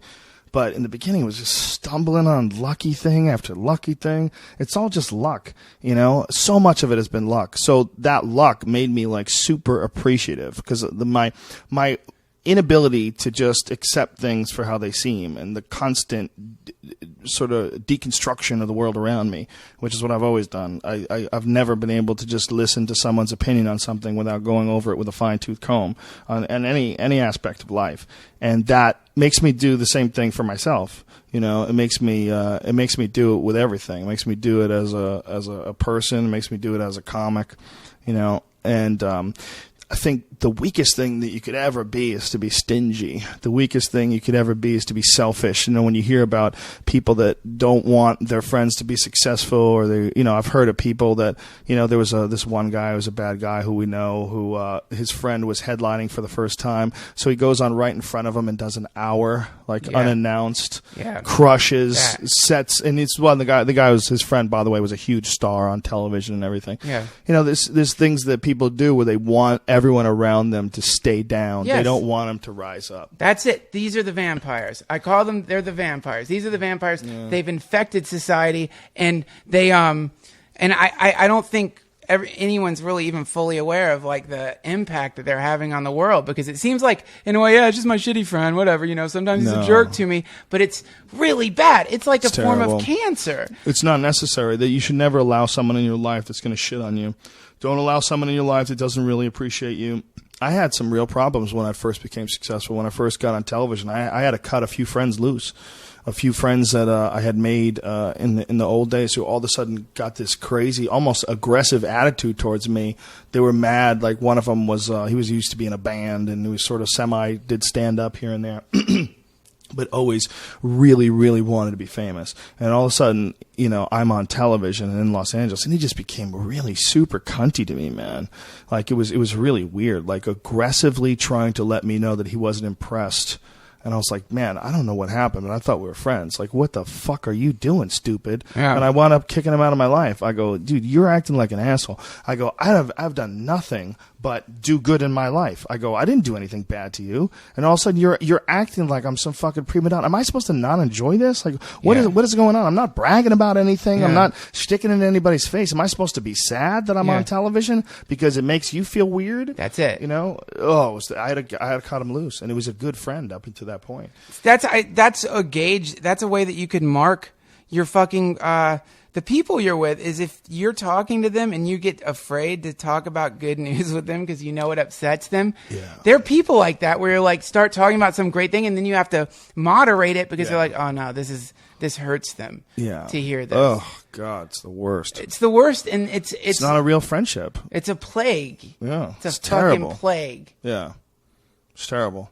Well, I think the best friendships are the friendships like I enjoy our conversations immensely, and one of the reasons why I enjoy them is because I always consider your opinion and your analysis and your take on things to be is the same as mine. I always look at it as if this is just me living another life that's saying it. Like, I don't go, oh, that Duncan, like, he thinks a bunch of stupid shit. Yeah. I never think that. So when you give me a take on something, I respect it as much as if I was living your life and I came up with the information on my own. It's cool. It's a 100% sort of an appreciation for your thought process thing. And sometimes we think very differently. And one of the reasons why I love talking to you about a certain specific subject is sometimes I'll have one take on it and you'll have a similar but yet different take. Yeah. And it's always interesting to look at it from a completely different point of view, someone who's already constructed an idea on something and then you compare it to your own.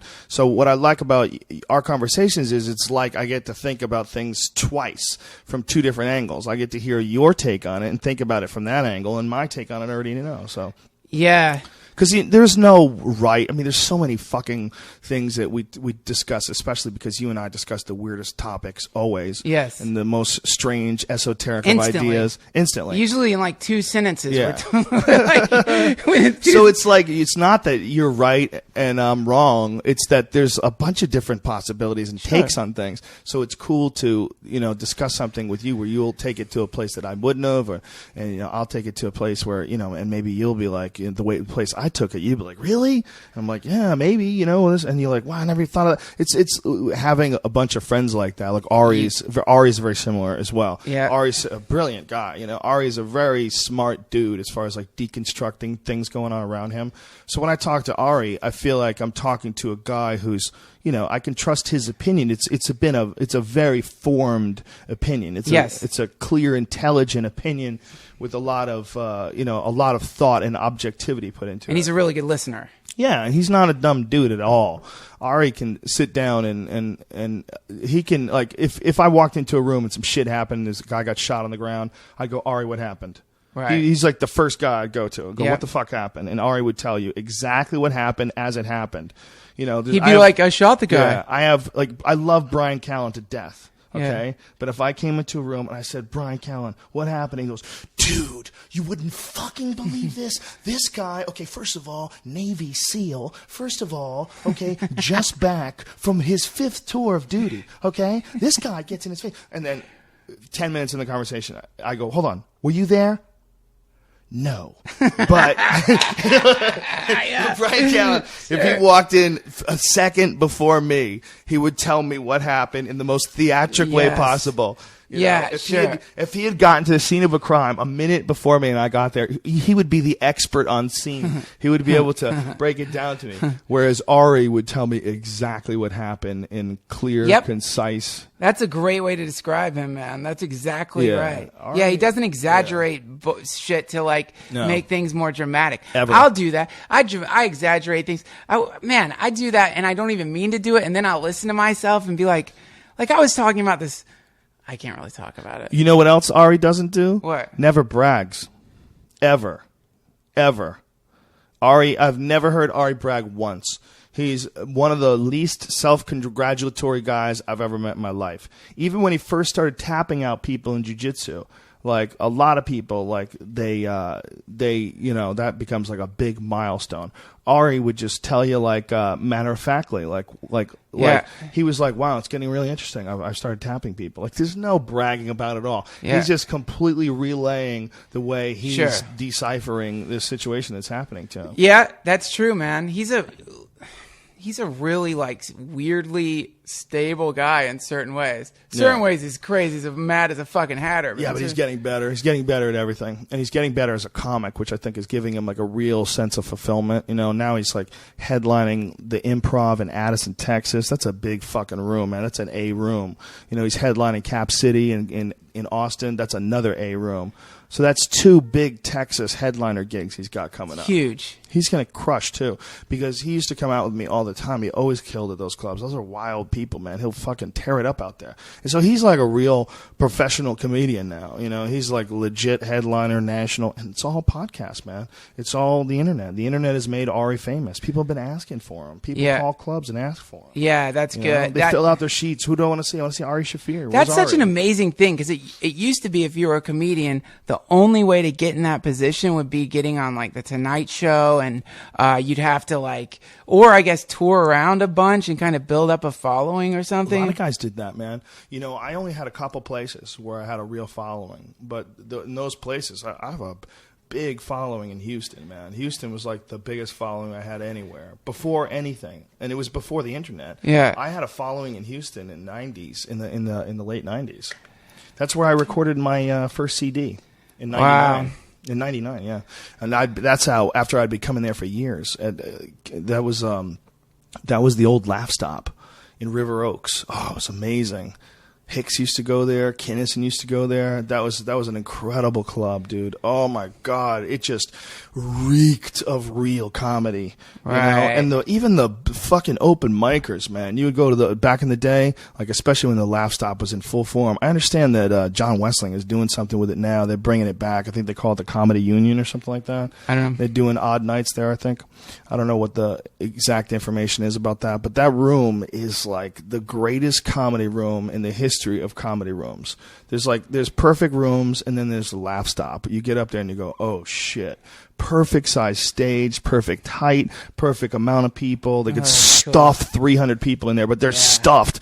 And they're rowdy Texas people in Houston. God damn, that was fun. You know what's cool about Texas crowds, dude? They're fucking smart and rowdy at the same time. Yeah. It's this bizarre mix of like especially really hyper intelligent meets like strangely rowdy, but rowdy in a cool way. Yeah. They're fucking cool, man. Dallas too, man. A lot of really underappreciated smart people in Dallas, you know. It's the problem is Texas gets this weird rep because it's got like these three amazing cities, and there's a lot of weird parts of it. Kennedy got killed there. There's a lot of weird parts of it. Yeah, George Bush came from there, and Kennedy got shot. Did you ever drive through that? No, I never did. I've driven through it. You want to come with me next time I'm in Dallas? We'll film something there. Yeah, let's reenact it. Film our own "Get the Fuck Out of Here" video. We'll just film it. Go get the fuck out of here. That's what the video could be. Go get the fuck out of here. Me standing there looking at the road, going "Get the fuck out of here," and you looking out the window of the depository, going "Get the fuck out of here." No, I want to reenact with the Death Squad. I want to reenact the entire Kennedy assassination according to how it happened. That would be fun. I'll get a convertible Mustang. I'll rent a convertible Mustang. We'll do it. Yeah, that would be so fun. We have fucking Joey Diaz can be Oswald. Dude, that could be tremendous. What the fuck? What the fuck, cocksucker? He's like, fuck you. I'm Jack Ruby, bitch. Yeah, he would be Jack Ruby, I guess. Be Jack Ruby. How to do it for the mob. Yeah. Yeah, that's the dumbest story ever, man. It's so funny how... Well, I think he might have been involved somehow. I don't know if he shot the president, but he might have been one of them.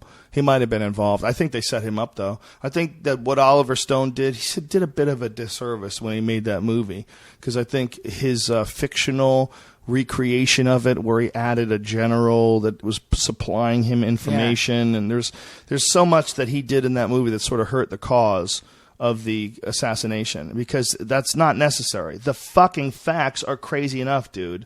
The facts. How about the fact that all the different people that were witnesses that wound up dead in violent crime and car accidents, brake failure, cars exploding? Like, a lot of people were murdered that saw some shit there. I mean, there's a book called Best Evidence, and then they did a video. I watched it years and years ago, and one of the parts of the video was breaking down the probability of all these different people dying in, you know, some fucking horrible way. And it was like, you know, some billion to one statistic that all these different people that had testified about seeing the Kennedy assassination wound up getting killed. It's the funniest empire that we live in, because people, It functions like an empire. It functions as empires have always functioned. It does. It's not that special, right, except for the fact that the population does not know they're in an empire. Well, they won't believe it. I mean, it's really fascinating how the word conspiracy theory, or the phrase rather, has become this like really like instantly disarming you. Instantly, like, oh, you're a conspiracy theorist. Congratulations. Like, the very least, you are just socially. There's something fucked up about you. You're, what are you doing, you weirdo? You know? Right, here we go again. Yeah, and it's like it's instant. It's instant, but that's preposterous when you look at the conspiracies that are absolutely proven to have been attempted. When you look at the Gulf of Tonkin incident, and you find out that that is mainstream news now. What is that? Explain that to me. The Gulf of Tonkin incident was a fake attack that took place that they used as justification to go to war with Vietnam. They faked a whole thing. Mm-hmm. They pretended. I mean, and that's also what was going on with Operation Northwoods, which was a proposal to fake a bunch of attacks by the Cubans so that we would go to war with Cuba. They were going to blow up a fucking jetliner, like a remote-controlled jetliner, which, hold on, but it should make you think. Holy shit, they had a remote-control jetliner in 1960? It should make you think about that. What do they have now? Yeah, because I didn't know that. Did you know that? No, but they did. They had remote-control jetliners in 1960, because that was part of the proposal. The proposal was they were going to fill a plane up with people, and then they were going to land those people, and then they were going to send a drone plane, another airplane, into orbit with no one in it, and these people, they were going to all have fake names, and they were all going to be assumed dead. They would have been able to try to pull this off. This was signed by the Joint Chiefs of Staff. Sure. Happens all the time. They were going to arm the Cubans in Guantanamo Bay. They were going to arm the Cubans, Cuban friendlies, and force them to attack soldiers to start the war. Yep. This is like a real conspiracy. So when someone says like conspiracy theorist, yeah, you could say that, or someone who likes hearing the truth. Yeah. I mean, there's a lot of them that are nutty, man. Well, I look at certain people and robbery movies, like jewelry robbery movies, where you trigger the tripwire and the steel door slams shut. Some people have that tripwire set up regarding this kind of stuff. So the minute you mentioned it to them, it's like a conditioning. Sure. The thing slams shut because it's like, if you begin to accept the fact that you're in an empire, you're in an empire that transforms death into money. It's called the military-industrial complex, and the way they make money is by killing people. It's pure vampirism in the ultimate level. They get paid to blow people up, and that's evil. Always will be, always has been. Yeah. And that's fucking running the show. Yeah. So when you begin to realize, like, oh, it's not just that, though. It's also the prison industrial complex that has right now locked up in the dungeons alchemists, farmers, philosophers, and people who just wanted to transform their life experience. That's it. Just people who just wanted to feel good. Or wanted to sell something so other people could transform their life experience. That's it. They're in the fucking dungeon. They're in the brig right now as this podcast goes on. They're getting raped because they felt like expanding their mind in a way that the government didn't want them to. Yeah. I was thinking about this, dude. Imagine if in your house there were certain rooms that the government told you couldn't go into. Like, there were rooms in your house where, like, that's an elite. Don't look in that room. Just don't look in that room. Don't go anywhere near that room. And if you go into that room, we have to take you out of your house and put you in jail. Well, that's what the government's doing with psychedelics. Only the rooms are in your mind. They're these specific rooms that you can go into. And for some fucking reason, the people making the bombs don't want us to go into the rooms that tell us, we shouldn't blow people up anymore. That's bad. That's why it's illegal. So when you begin to like start to accept the fact that you exist in an empire where there's a pharmacological prohibition that's intentionally being placed on the people to prevent them from realizing that war isn't good, that fighting strangers in foreign lands for money is an evil activity that should be immediately stopped. If the population suddenly like came to that realization all at once, then people would lose a lot of fucking money instantly. Yeah. Because we would overthrow them. Well, the people would lose a lot of money if we pulled people out of jails as well. That's a reality that a lot of people aren't really even aware of. The privatization of our prisons has taken place a long time ago. There's a lot of prisons, a lot of them, where people are actually turning a profit on having prisoners there. Every prisoner represents an extra bit of money a year. Yeah, it's terrifying. It's terrifying. It's the Matrix. I mean, the Matrix was a metaphor for this. I mean, this really, truly is that. If someone's actually pulling energy out of these people's lives, that's what the money is. Money is energy. Yes. Make $1 billion, buy a private jet. You're creating. That's energy. Yeah. And you're making money out of these people being locked up in jail and subsequently supporting different legislation, different politicians that are going to support being tough on crime, in quotes, which includes the war on drugs, so that you stay in business. Yep. I mean, it's a bizarre, weird reality when you look at that. That's a bizarre, weird reality that needs to be rectified. You can't have that reality in 2012 because then you're telling me that I'm some sort of a weird slave. Because I'm not really a citizen of a diplomatic and democratic nation. I'm not really. No. I'm some sort of a weird wage slave that's trapped in this situation where these money constructing and creating corporations are in control of people's social behavior, in control of people's laws, how much they're allowed to make, how much they owe, and it's really all essentially being taken care of by corporations. Corporations have moved people into position, corporations or banks rather, all really the same thing, just big giant money entities. However they make the money, whether they're moving the world into a direction that benefits them, the corporations. They're not doing it for the citizens. So we've gotten this weird sickness going on where something that we created has hijacked our welfare. A corporation is just a construction that a human has created, but all of a sudden it demands precedence over the actual humans itself. And we're so sick and so confused and so not aware because of our lack of exposure to psychedelics, because of our lack of exposure to anything that really takes away the ego, how that's not encouraged. Because of that, we just go along with this corporation entity control thing, which is completely, it's diametrically opposed to the way human beings should be running their time here on Earth. And it's being run by human beings. Yeah. Like, that's the craziest thing about it, is the people that are at the very top of the ladder do not understand that they would be happier if they were selling things and moving things in a positive direction, paying people what they should be paid, more than not polluting the environment, making less profit, being more charitable, and doing it all clear and cool across the board. That a corporation doesn't have to be a negative influence, that it in fact can be like Google or like Apple and be a positive influence. Not necessarily Apple, because I know Apple had that Foxconn thing going on, but I think the idea. Yeah, they're working through it. I think they're working through it, man. They have good intentions, and it's possible that a corporation could only have the best intentions. It is possible that you could spread the ethic throughout all your employees that we're here to be good people, and you could still make money. Yeah. You still make plenty of money. Make more money. You can make, it doesn't matter if it's more. You make enough. You make more than enough. Stop thinking about money. Let's do the right thing. Let's help everybody. Let's spread this positive energy instead of just raping the fucking ecosystems of South American countries and, going in there and offering them loans and then that they could never possibly pay back and then deciding, well, don't worry about it. We'll just sell your oil from now on, or we'll suck all the trees out of your forests.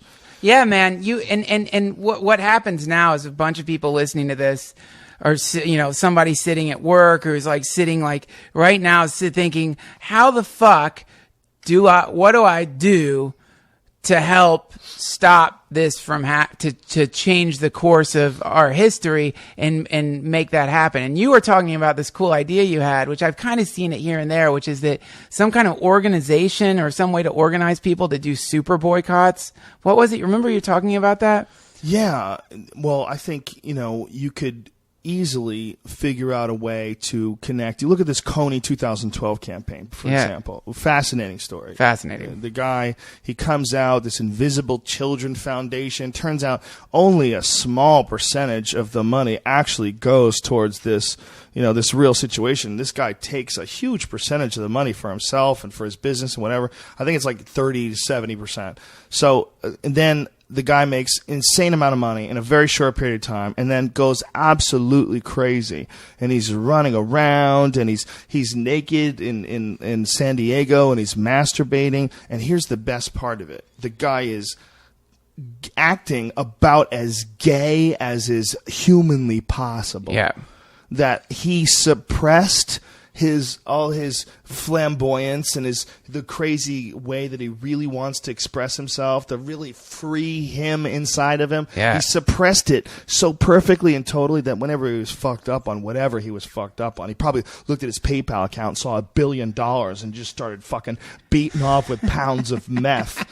Just filling a fleshlight with meth and stuffing it in his ass and chewing on it while he's masturbating.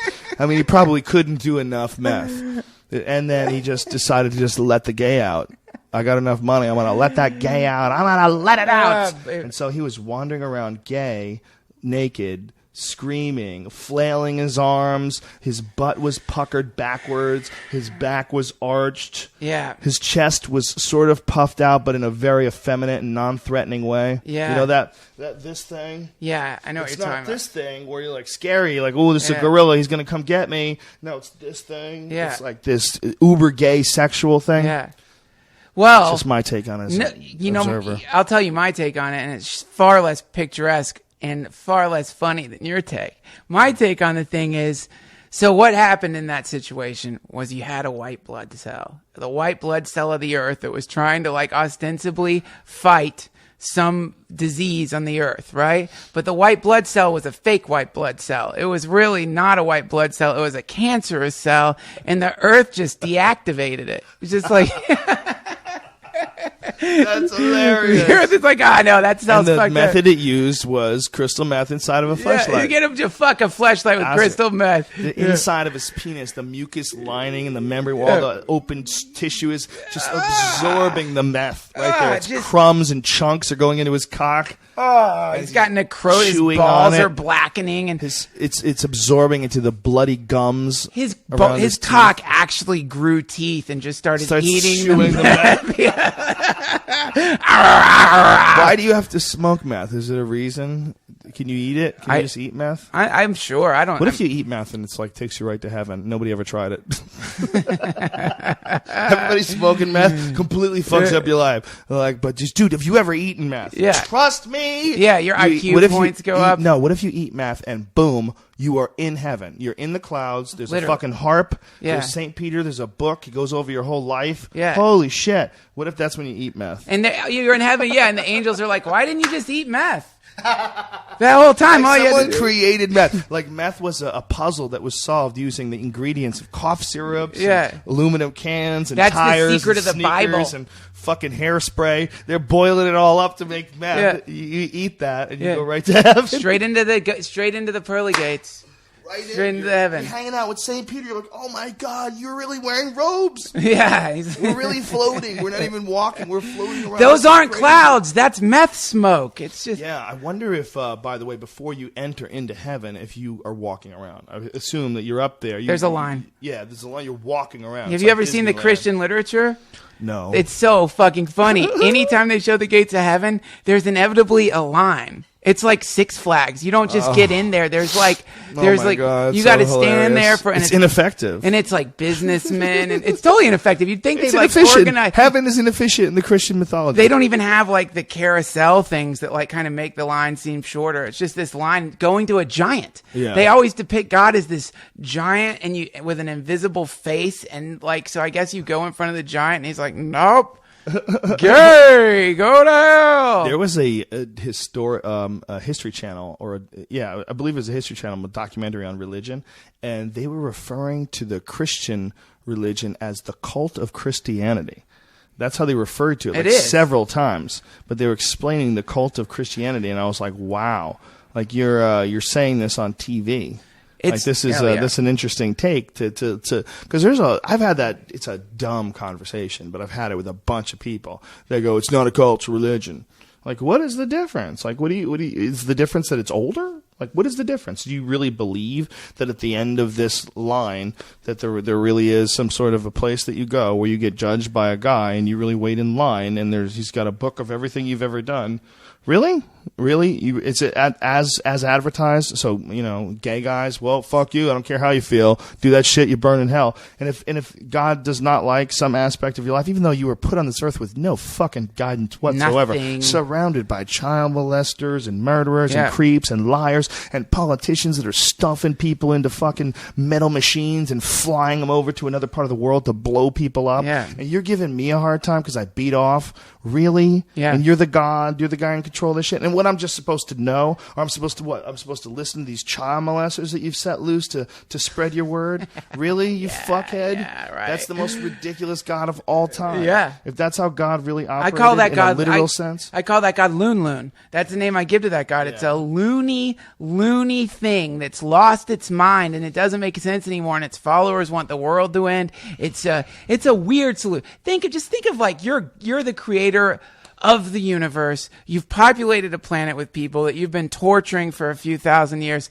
They're fucking up for some weird reason. They're fucking up. You can't tame them. Yeah. So your solution is, well, I've either got to kill all of them or I impregnate one of them by not fucking her and nail her son to a tree, and then it will make everything better again. Loon! Yeah, I'll make sure that the people turn on him, and he is not even allowed to use his magic to fight them off. No way. Won't even do it. Any magic spells except for a couple of heals. I'm going to give him 5 heals and a water and a wine. That's the only cards he gets. I went to the Passion of the Christ and immediately started talking about it on stage. I had to, of course. It was a ridiculous movie. S&M. And it was, what was amazing was how many people would get mad at me. Because... this is when the Passion of the Christ came out. There was like a big reburst of Christianity. Like people were really moved by that movie. Yes. And what I said, it was a 3-hour movie about a dude with magic who got his ass kicked and never used his magic. That was the movie. It was like, what is so great about this movie? They're just beating the shit out of this dude. This is ridiculous. You don't even have a plot here. Yeah. Why is it really good for me to watch this guy? Which, by the way, he isn't really getting beat up. This is this is makeup and trickery and special effects. Yeah, this is really diametrically opposed to what the beauty of the scripture was supposed to be about. Sure. Like any recreation of the scripture in a form that moves me so much that I'm visually seeing the Christ whipped and torn apart. What? How can you possibly be so audacious that you think that you could... Is it audacious? It's audacious. Why does it sound wrong? It sounds audacious. It sounds wrong. It's audacious. Did I say audacious? You said audacious. I said it right. And then you said, is it audacious? It seems like it should be wrong. Anyway, how preposterous is it that they think they could recreate that shit with CGI, and that's cool, with makeup and imagery? Like, you don't know what the fuck really happened, and you're creating this? Sure. And you're putting this blasphemy out there, this ridiculous interpretation of what you think happened, and it's just watching him get fucked up. If you really love Jesus, wouldn't you like to watch a 3-hour movie about the cool shit he did? Yeah. Wouldn't you like to watch a 3-hour movie about all the greatness and the way he inspired people that if he was a real guy at all, is still being talked about to this day? Yeah. Instead, a 3-hour movie of a guy getting his ass kicked. You missed the point entirely. Ridiculous. Well, no, they didn't miss the point because the cult of Loon is it's a violent blood cult, and they're into blood. The blood of the lamb was placed on the earth, and they turn the wine into blood, and they drink the blood, and the blood gives eternal life. They're really into blood. Well, dude, I don't think we can even wrap our heads around how much more fleeting life was when the Bible was written. Just when it was written. Forget about when it was told as an oral tradition, when people were essentially living like nomads. You know, I mean, like, what were we living like thousands and thousands of years ago? We were, tribes people and fucking living in these primitive, fucked up cities. Yeah. What kind of a shitbag life was life like back then? Not a fun life. There's blood everywhere, man. If you got cut, you bled to death. Yeah. Nobody knew how to stitch you up. Yeah. You're fighting with swords. Good luck. Yeah. What the fuck kind of life is this? No penicillin, no antibiotics. Of course, everything was bloody and blood this and blood that. That's all they saw. Yeah. What their Bible is not good enough for today. We know too much. We have too much information. We have a different tone of reality. the word of these men as it represents, supposedly the word of God. It's nonsense. It's craziness. Well, it's nonsense. It's lost in translation. At the literal level, yeah. It's nonsense. At the metaphysical level, at a symbolic level, when you look at it, there's a lot of awesome occult symbols that are encoded in the thing that you can apply to your life. But if you look at it literally, it's like really stupid. You can't look at it literally. There's a much, much deeper meaning to all that stuff that got lost. Like there were the Essenes and the Gnostics, and there were people who are, there's a lot of symbols encoded into that. I was just talking on the last one, on the last podcast, I was just talking about this. Sorry to do a quick repeat, but so Christ gets crucified in between two robbers, right? One on his left hand and one on his right hand. And so this can mean the robbers represent the past and the future.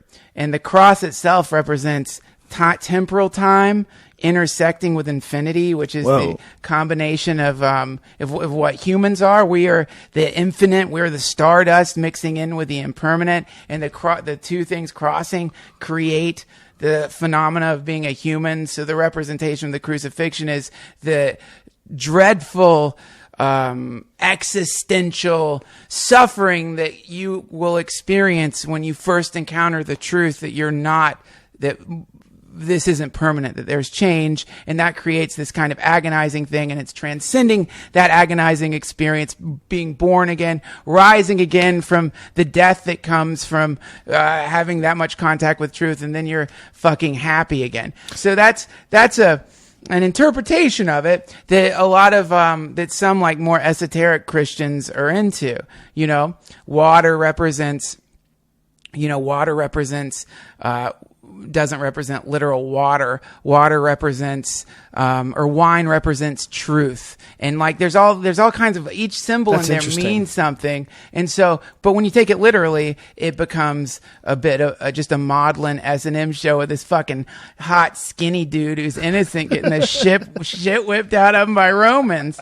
Dude, it's kind of cool. It's like this. It is kind of cool. Son of a it's like a rich kid. Yeah. It's he's the ultimate version of a rich kid because his dad's the source of all riches. He's got sent down here. He's too fucking cocky to use any magic, and he gets spanked for a couple of 2 days. He gets spanked for 2 days and gets killed. That's what it looks like when you look at it literally. Loses all its steam, dude. I know we got to wrap up. We missed, you didn't really, there was my question is, somebody hears the thing we said prior to our evisceration of fundamentalist Christianity. They hear you talking about this idea of the corporations infecting our culture and making us afraid and turning us into greedy bastards. What does a person do? Just a normal person out there listening, what's some actual actions that somebody could take to start getting out of the fucking autopilot, getting out of the sorrow? That's where a podcast is very critical.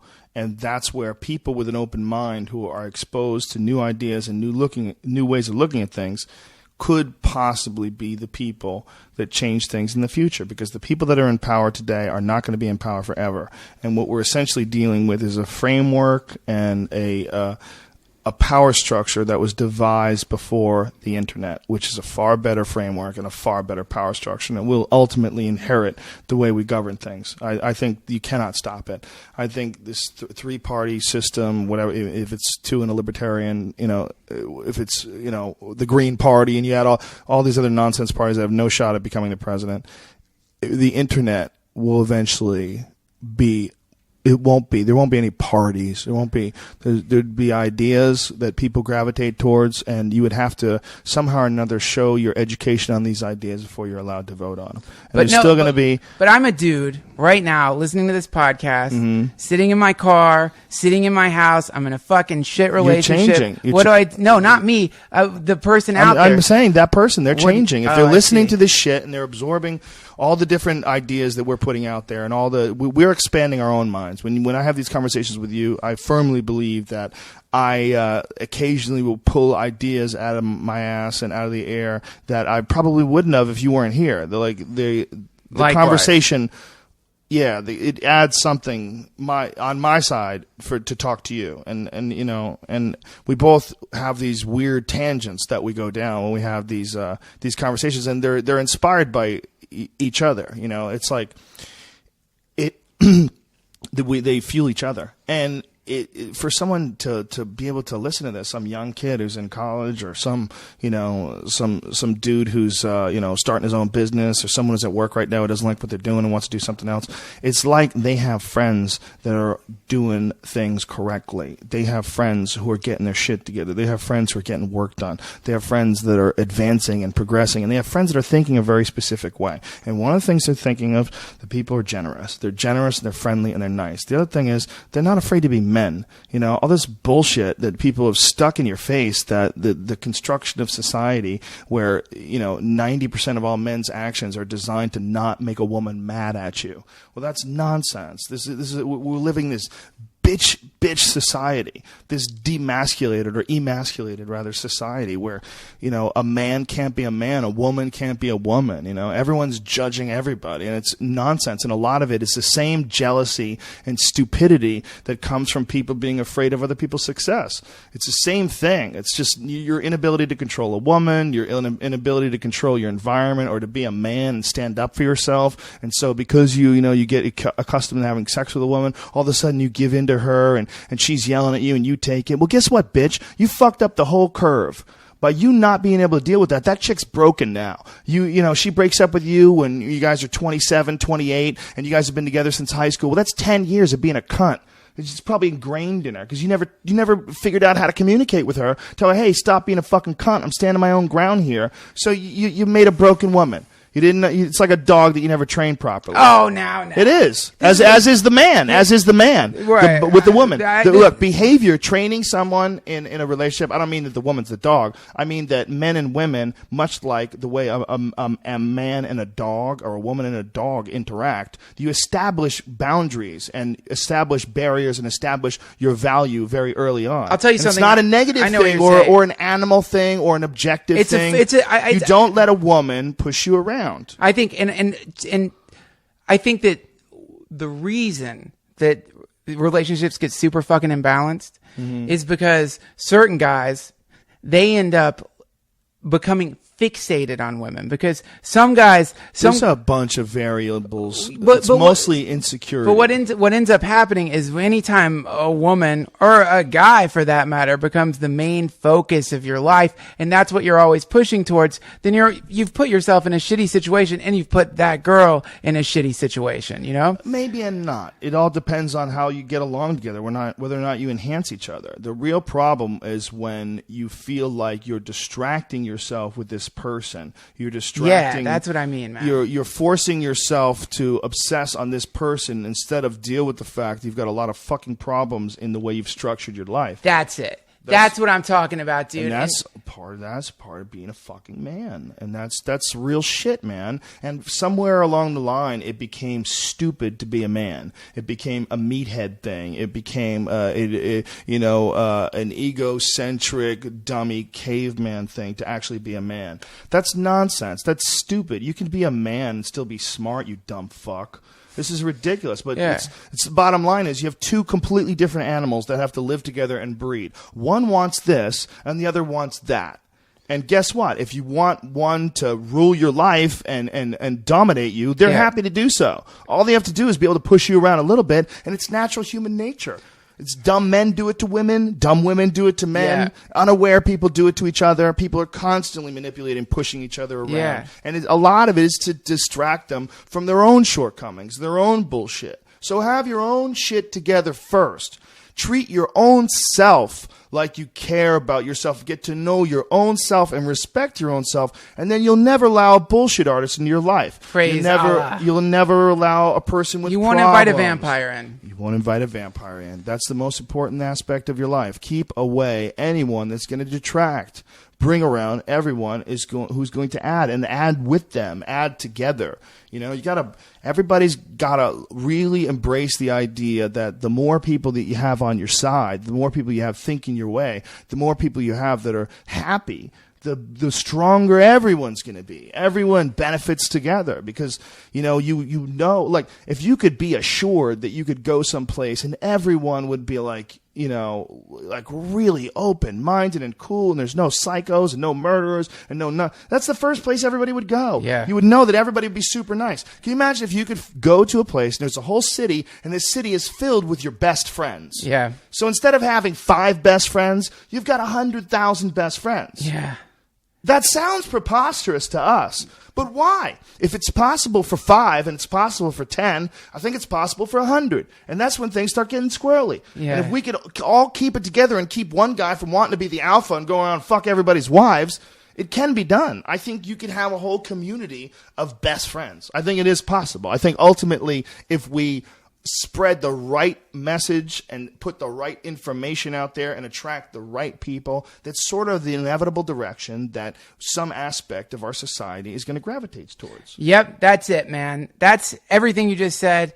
That you really did sum it up. And I think what you're talking about there, when you talk about the city of 100,000 friends, it's possible. You're talking about what, a type 1 civilization. Yeah. You're talking about well, sort of, not technologically. I mean, we're but there's more than just technologically in that idea. The idea is it's like technology springs from 100,000 people working together. Imagine if 100,000 fucking people decided to work together on the same thing, whatever the thing was. Just imagine 100,000 people decided, you know what? We're going to work on solar panels. That's what we're going to do. We're going to try to innovate a solar panel that's that's the most powerful solar power panel ever invented, so we don't have to live off of dinosaur juice anymore. Let's fucking make solar panels. And then you'd have solar panels. And now the solar panels would give us infinite energy. Now we have infinite energy. What do you guys want to work on next? How about a time machine? Anybody want to work on a time machine? Can we control the flow of time? Is that even possible? Well, now we've got 600,000 people because we've solved the energy problem. Now we have 600,000 best friends. Let's work on that. And the next thing you know... Yeah, but most of my best friends will be idiots. They won't be able to make a time machine. And if they do, I'm not hopping in that fucking thing. You were high as fuck, dude. I saw you were high. You were drinking Mountain Dew and you made a time machine. Yeah, good luck, dude. How about you send a basketball back in time first? I would never go in a time machine. If Red Band invented it, I'd never go in it. I'm pretty sure. Hold on. Did I get the right thing? Okay, I'm going to send a pack of smokes back first. No, you just end up at the first Olive Garden. It would only go... It would only go to the opening day of the first Olive Garden, and that would happen for infinity. Joe... Duncan, thank you so much. Always a pleasure, my brother. You're always the fucking greatest ever. No, you're the greatest. You know, like I said, you know, when you were... saying earlier that I'm a generous person. I'm a generous person because that's sort of what everybody's supposed to be. It's possible. We can all be generous. You're the podfather. I'm not, and it does. It helps everybody. That's why I always tell people, like, if you can leave a big tip, and if you can go to a restaurant and leave a big tip, that if you don't notice an extra $20 or $40 missing, you know, in your life, if you're well off, and $40 doesn't mean shit to you, I guarantee you an extra $40 means a fuckload to a waiter, and they get a bill like that and they go, whoa. Yep. You know, you give somebody $60 when you're supposed to give them $20, and they're like, what the fuck? You know, like, it makes them feel really good. Yeah. You know, and it's easy to do. It's $40. It costs you $40, and you blew someone's mind. You just blasted someone with novelty, and you did it for $40. You create a little novelty, a little happy burst spark there. Yeah, a little happy burst. I love doing that, man. Tipping big is one of my favorite pastimes. Make happy bursts, my sweet darlings. This week, set novelty fires in all the restaurants around you by over tipping the waiters. Just do it and see what happens. Yeah, just be nice to people. It's a beautiful thing. Be nice, be generous. It helps you. It really does. It aids you. It aids us. Do it for selfish reasons.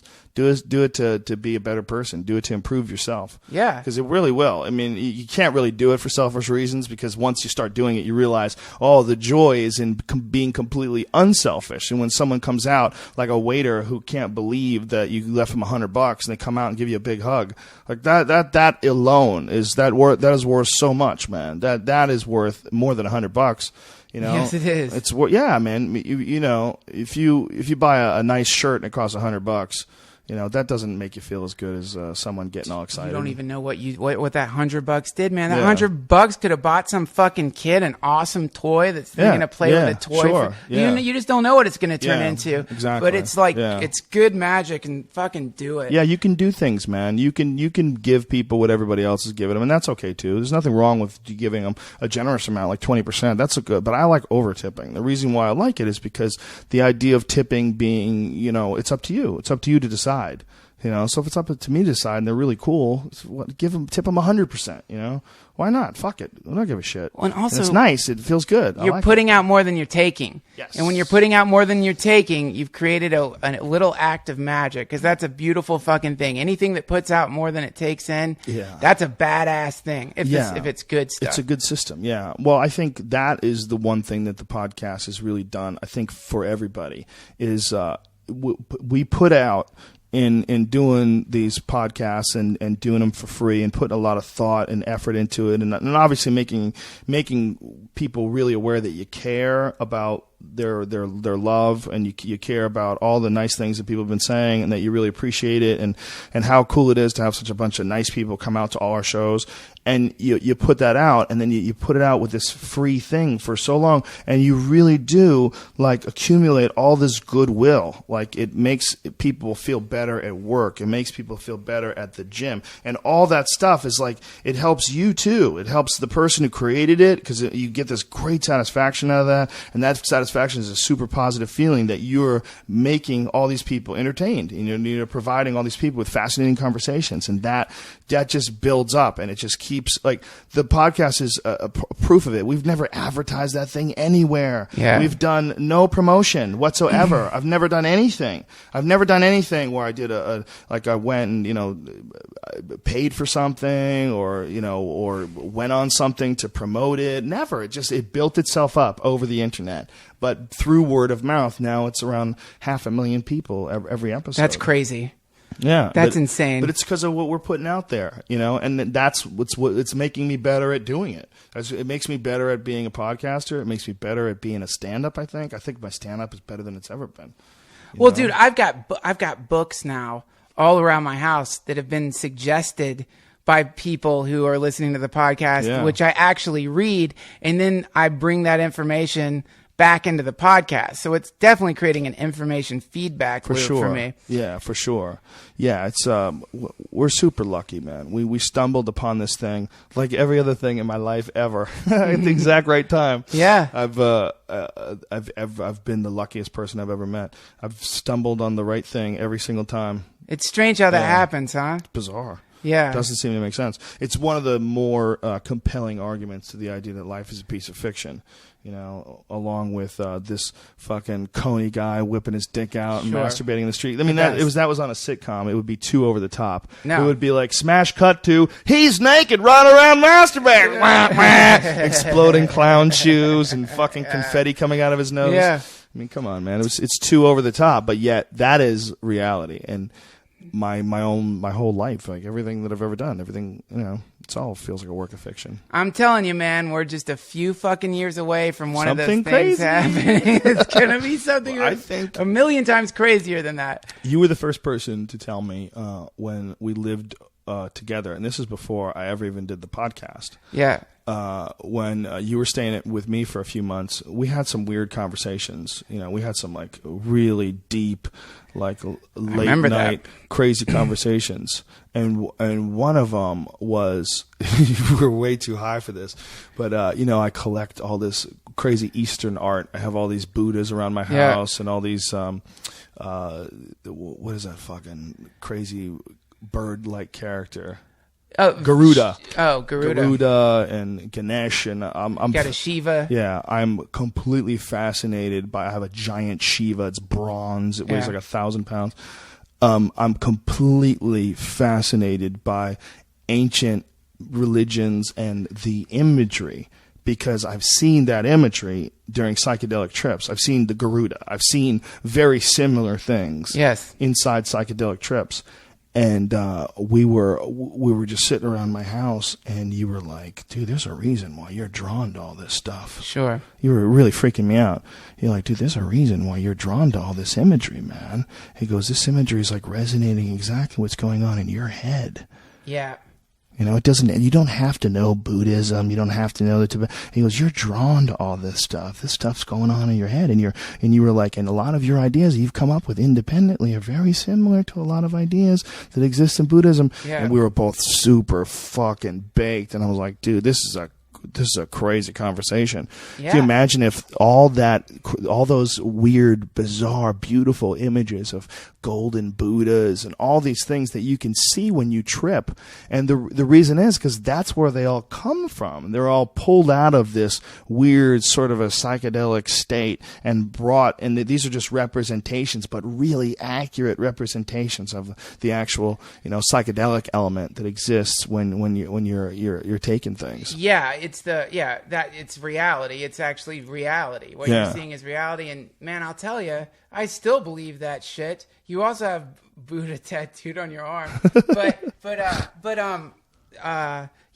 in the East or in the West, the idea that you have incarnated again. You were probably some kind of Buddhist monk, or you were like about to. That's ridiculous. Hold on, let me just tell the story. That's some Steven Seagal shit. Tell what happened to you. Okay. You were this Buddhist monk. You were about to get enlightened, and you probably just like started fucking some girl or something. You got distracted. You were almost there, but like some hot girl came by, and you ended up. So yeah, these are it's just symbol systems to try to control the infinite variables that surround us, all those ideas like a past life or this and that. But after I had the podcast that I'm going to put out tomorrow with this guy, Raghu Marcus, who met that guy, the guy on my wall there. Ramdas? That's Neem Karoli Baba. And this guy, when I met him, and he was just a totally normal guy. He wasn't putting on airs. Totally normal guy. He talked about this stuff in a way that was like, it isn't just a psychedelic state, man. It's real. It happens. People can completely dissolve their ego and their personality and merge into a supreme consciousness, experiencing pure awakening and enlightenment. And then anytime you get around that person, your life gets changed forever because they've become like a fucking portal through which infinity's blowing, and the experience of that coming through a person reconfigures you forever. So in the things that this guy talks about and the stuff that many, many people have seen and experienced, and also just being around that guy when he left, I felt high as a fucking kite, and I didn't get high. Wow. It makes me think that there's more to it than a lot of people would be willing to accept. And if you were to go to India and talk to people, they're like, oh yeah, you're definitely you were reincarnated, and you're fucking the deepest part of yourself is trying to remind you of this stuff. And the way it's coming out is you're like, man, I really love Buddha statues. Boy, do I love statues of Shiva, the god of destruction. I just love statues of the god of I love the statues of Shiva. I just love Buddha statues and Shiva. You know what? It's just a cool image. I'm just going to tattoo it on my arm permanently. That's a way of looking at it. It could also be that I think all those images are cool artwork. I love that artwork. I love, I have those crazy big dogs. What are those things called? I don't know. I forget what they're called. But they're these crazy, I think they're from Indonesia. And they're these really nutty, they look like dragons, but they're actually some sort of a dog. Have you ever read a book on Buddhism? Yes. Yeah. I'm going to give you a really good one, man. Okay. I'm going to give you a really good one that you'll love. It's really simple. But what I was saying is that I'm really fascinated by the imagery. Sure. I mean, there's the ideas. There have been a lot of ideas that I had that I came up with independently that I didn't know that were sort of essential parts of Buddhism. But along the way, I think what really was always compelled me was the visuals. It's really I'm fascinated by just the look of the Buddha. Like, I'm drawn to it, man. Especially that one that I have in my living room. Yeah. There was no option of whether or not I was going to buy that. All I was thinking of is how can you deliver this to my house? Right. Okay, how do I get it in my house? It was a stupid, expensive thing. It's this giant golden Buddha with little mirrors all over his body. It's fucking beautiful, man. And in my house, when the sun comes in and hits it perfectly, I just stare at it. I stare at it for sometimes 5-10 minutes. And I don't know why, but I'm fascinated by all that ancient artwork, all the Garudas and the Ganesha and the Shiva and Buddha, and I look at all these things, and it resonates with me in some sort of a weird way. Like, I want to know what the fuck the inspiration of these images really was. Yeah. I want to know if is that Soma?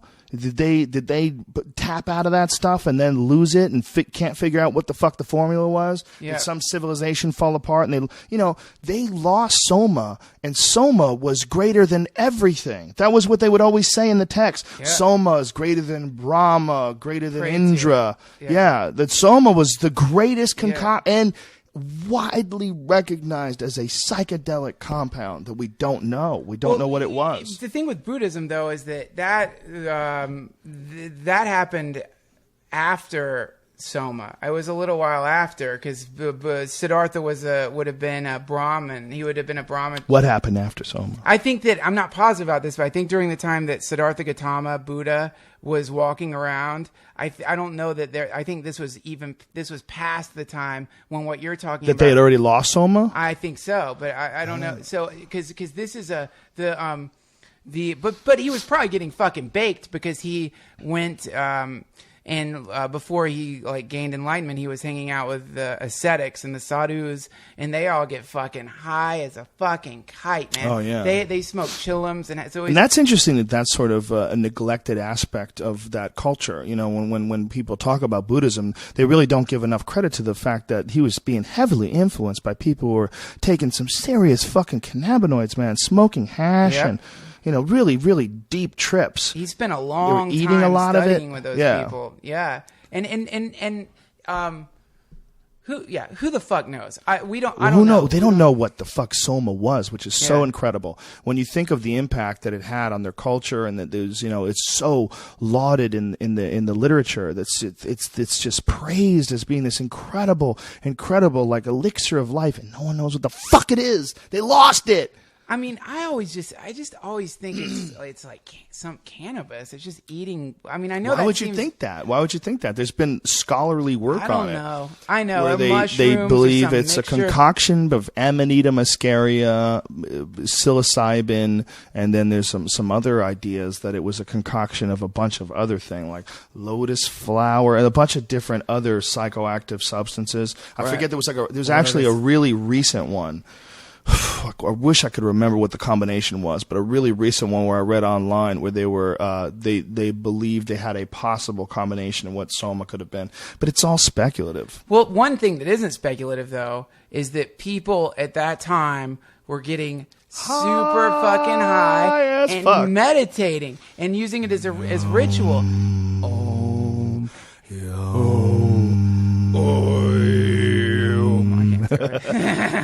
Yeah, that if you haven't heard it, folks, go and watch the Lotus Sutra. Watch it on YouTube or listen to it on YouTube. We'll put a link on the comment section of this.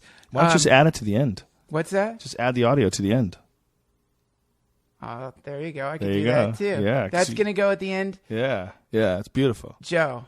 Duncan. You're beautiful. You're God beautiful. You. I am inviting you, since you're my favorite podcast guest of all time. Next week will be our 200th podcast, and I was going to do it solo, with just me, with me and Brian. That's we did 100, but I think to mix it up, I'm going to bring in you. You want to do it? Shut the fuck up! Oh, you're going to bring me? I wasn't going to mention it, but I saw people being like, "Who will be the 200,000?" It's going to be you, buddy. No, I'm not doing it. Yeah, you have to. No, of course I'm going to do it. That's fucking awesome, dude. I'll be there. We can't believe we're hitting the number 200. And your conversations on the podcast is my favorite. You bring some weird shit out of me, dude. You bring weird shit out of me, man. It's we both do. It's awesome. It's a cool relationship, And like I said, when you're saying that I was generous, I benefit. I benefit from all this. I benefit from all of our friendships. I benefit from Joey. I benefit from Brian. I benefit from you and Ari. I benefit from everybody. I think we all do. We benefit from each other. We do benefit from each other. You're still. There's a reason why all these great things happen to me. Yeah. And I think there's a lot of what it is work. It's for focus and all that good stuff. But it's also how much good shit you put out. So it's like the more good things you do for other people, the more good things happen to you. I really... Yes. It sounds like hippie nonsense, no, it doesn't. Voodoo bullshit. It's not voodoo, brother. We're in when it's an echo chamber. It's a crazy echo chamber that we're in right now. And if you blast out the positivity, it comes. And I'm not perfect, and no one is. You know, I lose my temper just like everybody else does. Sure. I just try to keep it to as high a frequency as I can maintain. And sometimes I'll lose it, and then I got to get back on it. But the majority of the time, my frequency is very, very high, and I am trying to always do what I think the hero in the movie would do, and always do what the person who would be, you know, if I was going to give myself advice, do that. Pretend, give yourself advice. If you were outside of yourself and you're like, well, here's what you probably don't want to hear, but this is what you're going to have to do, you know, look at it that way. Yeah. You know, I think we could all do that, man. We can all make people feel better. We can all enjoy our time, or we can all go after what we really want to go after, do what we really want to do. You know, people think they can't do that, and I can't fix you. I can't reach out to someone who has no desire, but I know that there's things that I can say that can resonate with people who do have an inkling in their mind and in their body, in their being, that they're not reaching their full potential, that they're not happy, that somehow or another their version of life differs from everybody's around them, and they feel crazy, but they're not crazy, man. They're not crazy. The idea that most people are fucking out of their mind, that's too preposterous for most folks. So it's too precocious, the idea that you're going to say that you could figure it out, but the majority of the population can't. It sounds ridiculous until you recognize it to be true, and then you go, "Oh fuck, yeah, oh well, this is nuts." Well, half the world is paying attention to the size of Kim Kardashian's ass and a fake election that's going on right before our eyes. Where regularly they're calling out voter fraud. There was a big thing in Missouri. Yep. They robbed Ron Paul in Maine, clear as day. It's all been proven. Where we live in a mad film. That's what we live in. It's a mad fucking film, man. But if you stop getting caught up in all the crazy illusion and magic tricks happening around you and just start trying to evolve yourself, clean the fucking apartment, man. Yeah, just clean man. your apartment. That helps. Clean your car. Just take little basic steps. Stop worrying about the fucking chemtrails. Yeah. If you smoke, especially. Oh my God, that freaks me out. I have friends that go wacky. Eddie Bravo's wacky for the chemtrails. Wacky. Yeah, it's like I'm like, I don't know, man. You have all these people worried about fucking chemtrails. I feel fine. Yeah, I feel fine too. No one's programming me, bitch. First, okay? before you worry about the chemtrails, start exercising. Yeah, I don't know. Well, you can't say that about Eddie, but I don't know if he's like jiu-jitsu master. Maybe he's right. Maybe he's right. Maybe chemtrails are real, man. Well, he's also into UFOs, and I've been into Bigfoot lately. It's the bane of my existence. Mitch Hedberg, greatest joke of all time about Bigfoot. Maybe Bigfoot's just blurry. There's a show called Finding Bigfoot. It's the dumbest fucking show, and I cannot stop watching it. Have you ever heard of Psychic Sasquatch? No! Sasquatch? What? Is that a Tim and Eric sketch? No. It sounds like it would be. It sounds like a total Tim and Eric sketch. Psychic Sasquatch sounds Psychic Sasquatch. That would be a South Park episode. It's a book, but the idea is that Sasquatch is super intelligent. There's a bunch of them, and they're invisible to people who don't believe in them. That sounds like a crock of shit. Yeah, it is. It for sure is. But these guys are awesome. These fucking Finding Bigfoot guys, they're so awesome. It's such a dumb show. It's like there's no objectivity whatsoever. They look at these videos. Someone shows them a video. Yeah. They look at the video. The video is so obviously, the guy's wearing blue jeans, man. Yeah. I'm looking at it's blurry, but I'm pretty sure I see blue down low and dark up top. And he's not even that big. And then they have another guy come by. He's their friend, this guy Bobo. He's really big. He's like 6'4", and so Bobo gets in the background and stays in the exact same spot where they had the sighting. They recreate the sighting, and you see that Bobo's much bigger. So they're like, "Damn, well, we don't believe the video's real, but this is a very squatchy area." Everything is squatchy. They'll talk about like this is real squatchy country. This is where Sasquatch would live. So they go out there, and every fucking episode's the same thing. Yeah. They go out there, they're there really late at night, and they yell. They do a Sasquatch howl. And they're like they'll have like walkie-talkies, and two of them will go one way, and the other two will go the other way, and they're looking at them with night vision. They're like, all right, I'm about to let out a call. And so 2:30 a.m. in the woods. So they yell out the Squatch call. Anything? What was that noise? Do you hear that? Do you hear that? And you hear a coyote in the background. We think it's just a coyote, but this is really squatchy country. So we're gonna stick it out. So they go and wander around. And one time they shot off fireworks. They're like, well, one of the ways to get Bigfoots to really respond is to light explosives in their neighborhood. So they fucking find this spot and shoot these bottle rockets and shit up in the sky, scaring the fuck out of any potential Bigfoot. I would give anything to have seen the pitch for that show. But meanwhile, I know that they're not going to find shit. But meanwhile, I'm watching it every goddamn week. I have it DVR'd. I can't stop watching Finding Bigfoot.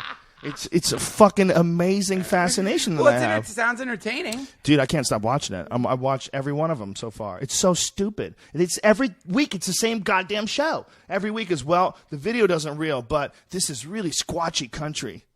And they just go...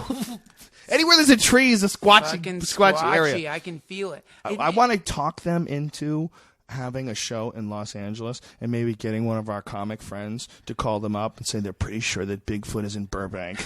And like have like these areas of wooded areas where a squatch moving at night could go from spot to spot. Dude, that fucking L.A. River, brother. Have you ever been down to the L.A. River? If you made a video of a squatch in the L.A. River and then sent it to these guys, and then, you know, they're like, well, that's a homeless guy jerking off. It might not. It might be a squatch. It could be a Could be a squatch. And they're going to, you know, decipher it and decode it and then go looking for squatches late at night in L.A. Could you imagine if they were setting up a fucking a squatch thing and hear sirens going off? Well, sirens do attract squatches. Oh, yeah. Hiding in the park and shit. That's how preposterous that show is. They could look in an attic. Go look in an attic. You might find Bigfoot there. That's where you're looking. Yeah. You're looking in the dark. Ah! You know, go look in someone's basement. Well, yeah, it's a mythical creature. They're looking. They might as well be looking for a unicorn or looking for a talking pelican. It might be real. It might have been real at one point in time, at least. 250 different names for the North American Indians. That's crazy. Dude, I feel like we just went back in time again. This is fucking nuts, man. Why does this keep happening? We have been abducted by aliens a second time during one podcast. That's crazy. Why? Where do we go? Well, obviously we're special. We have to figure out what our message is and why they're choosing us, because we are being chosen. Okay. Rogan, thank you. Trussell, thank you. I love you. I love you too, buddy. Joe Rogan, everyone. Yay. Hare Krishna. God is love. Keep the pussies wet. Be friends. Holla.